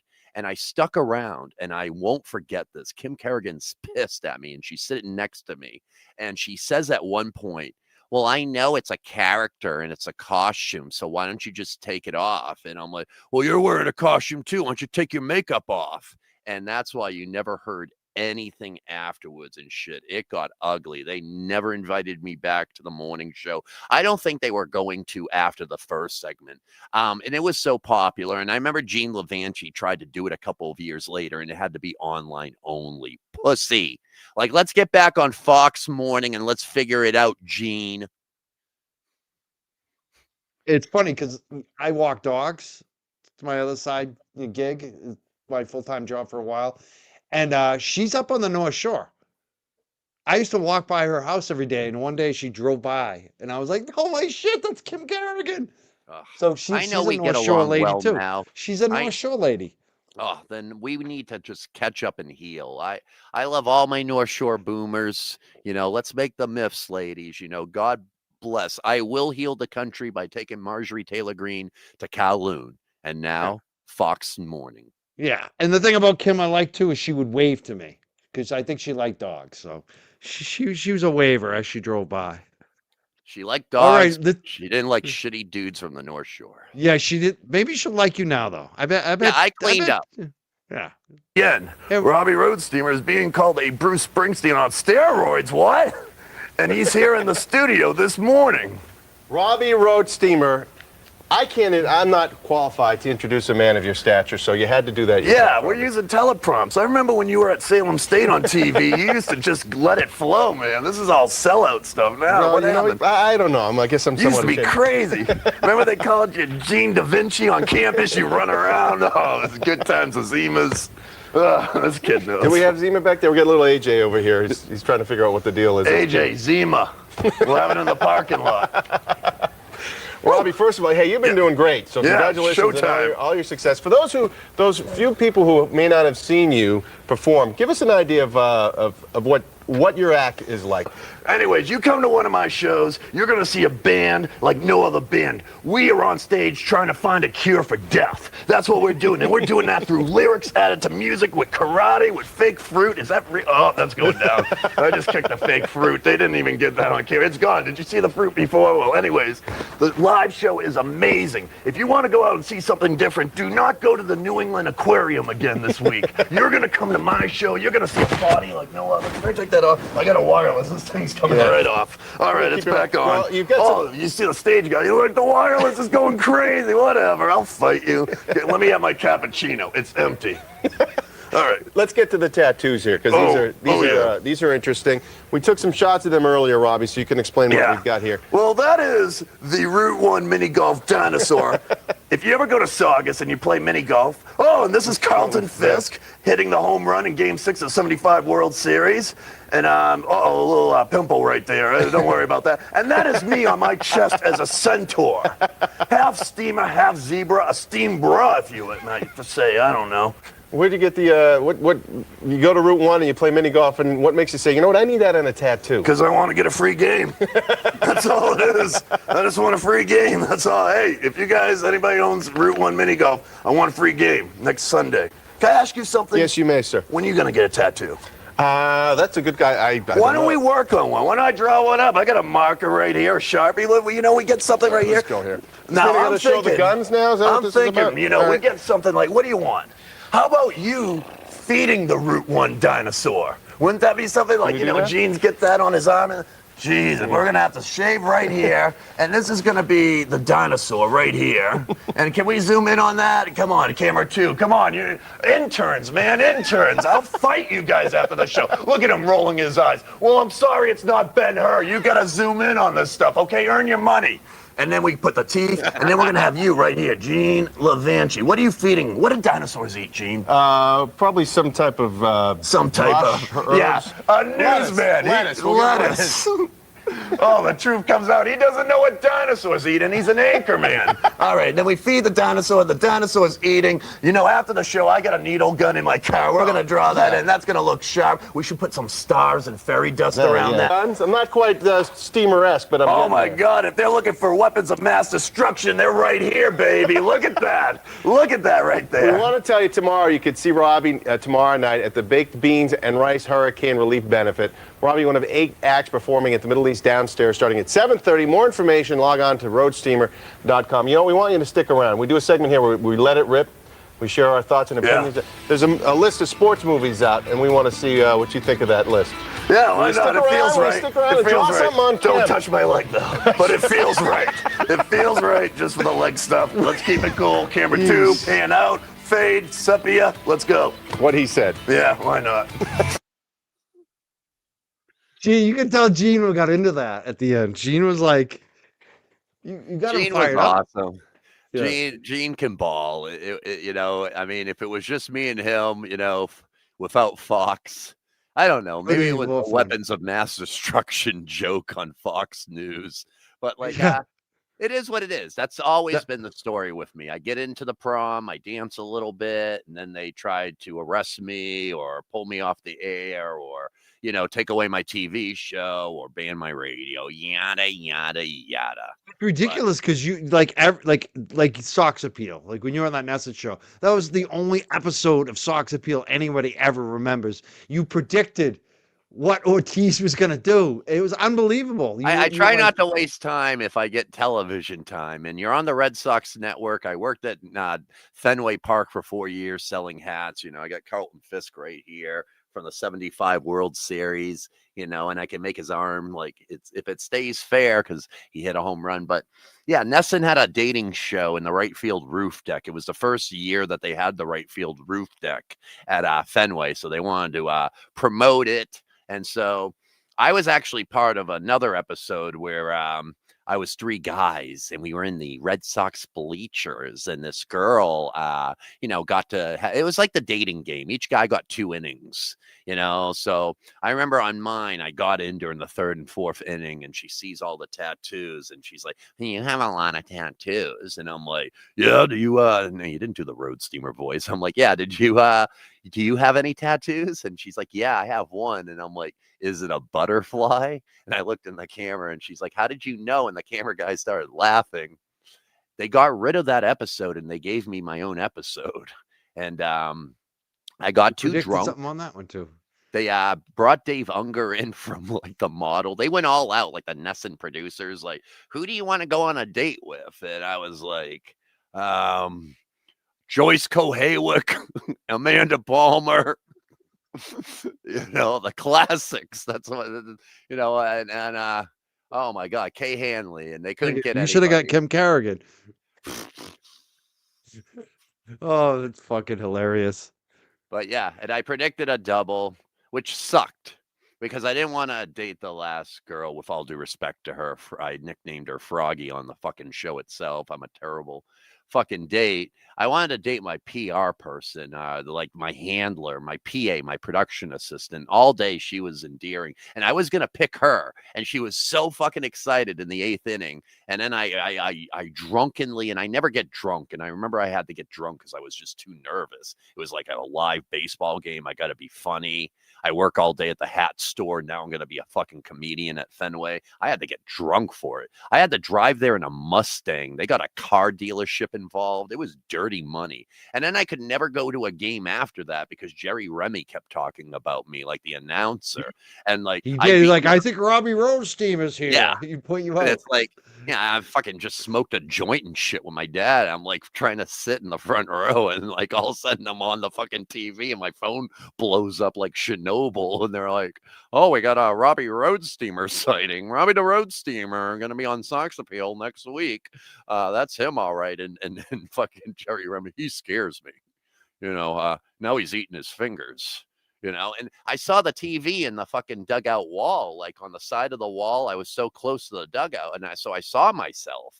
And so I knew when I was on camera, and I started pretending I was ducking or I was doing the John Cena, you can't see me. My first taste of national public, TV, Fox and Nesson. And now look at what's happening. I'm getting arrested on MSNBC if you saw this 10 years ago without any context that ICE is just a shitty organization, you'd be like, that makes sense. They're coming to take Rob away. You knew they were going to at a certain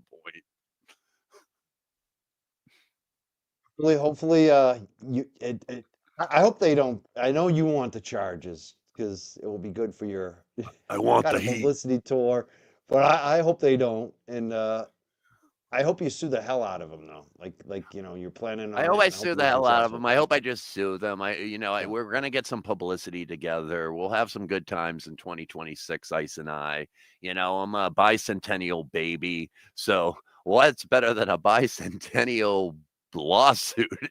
Just let's have the anniversary. It's gonna be my 50 year. It'll be America's 300th year. What a great way to get things off the ground. Next year.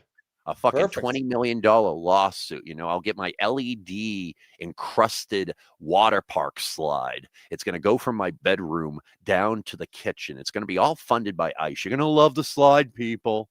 And it's going to, I'm just going to wake up every morning and slide down the slide and thank ICE. And I'm going to bring over all my Latino friends, my Mexican friends, and all beautiful colors from around the world and shit. We're going to slide down the slide. We're going to do nasty ass things on the slide. And we're going to thank ICE every fucking night for our dirty lawsuit money. Thank you, ICE. I can't wait. I can't wait to go on that slide. It'll be fun. It will be. You deserve it. Hell yeah. Yeah, you do too. I want to thank you so much, Rob Potylo, aka Robbie Roadsteamer. Like I said, we got to turn Danvers Square into Roadsteamer Square, Rob Potylo Square. I'll take Supreme's roast beef at the very least. You know, we'll talk about a square, but you know, give me just a fucking Pizza. sandwich. Give me a sandwich at Rocco's. Rocco, come on, come through. The Roadsteamer pizza, which is General Gao's chicken on a pizza. I love it. Let's get that done. Let's get that done over at Supreme's or Rocco's Pizza, one of these places. Get some food named after the Roadsteamer. Hell yeah. I love it. Much love, my man, and I will see you soon in the funny pages. Definitely. We'll see each other soon and play some Nintendo. Thank you so much, Robbie Roadsteamer. Rob Potylo, over 3 hours tonight. So thankful. I want to thank everyone who's been watching, the audience, our moderators. Thank you, Sherry D, for posting the links tonight. I think we'll be back on Wednesday night. I think that's the next show, Wednesday night. Got to talk to Larry Smith again about his new book. We did that on the Grace Curley show recently. I want to do a deeper dive on it, so he's going to be back, I think, on Wednesday night here in the Young Jurks. We'll see you soon, everyone. Have a great night. Thank you so much for watching. And thank you to Robbie Roadsteamer, Rob Potylo.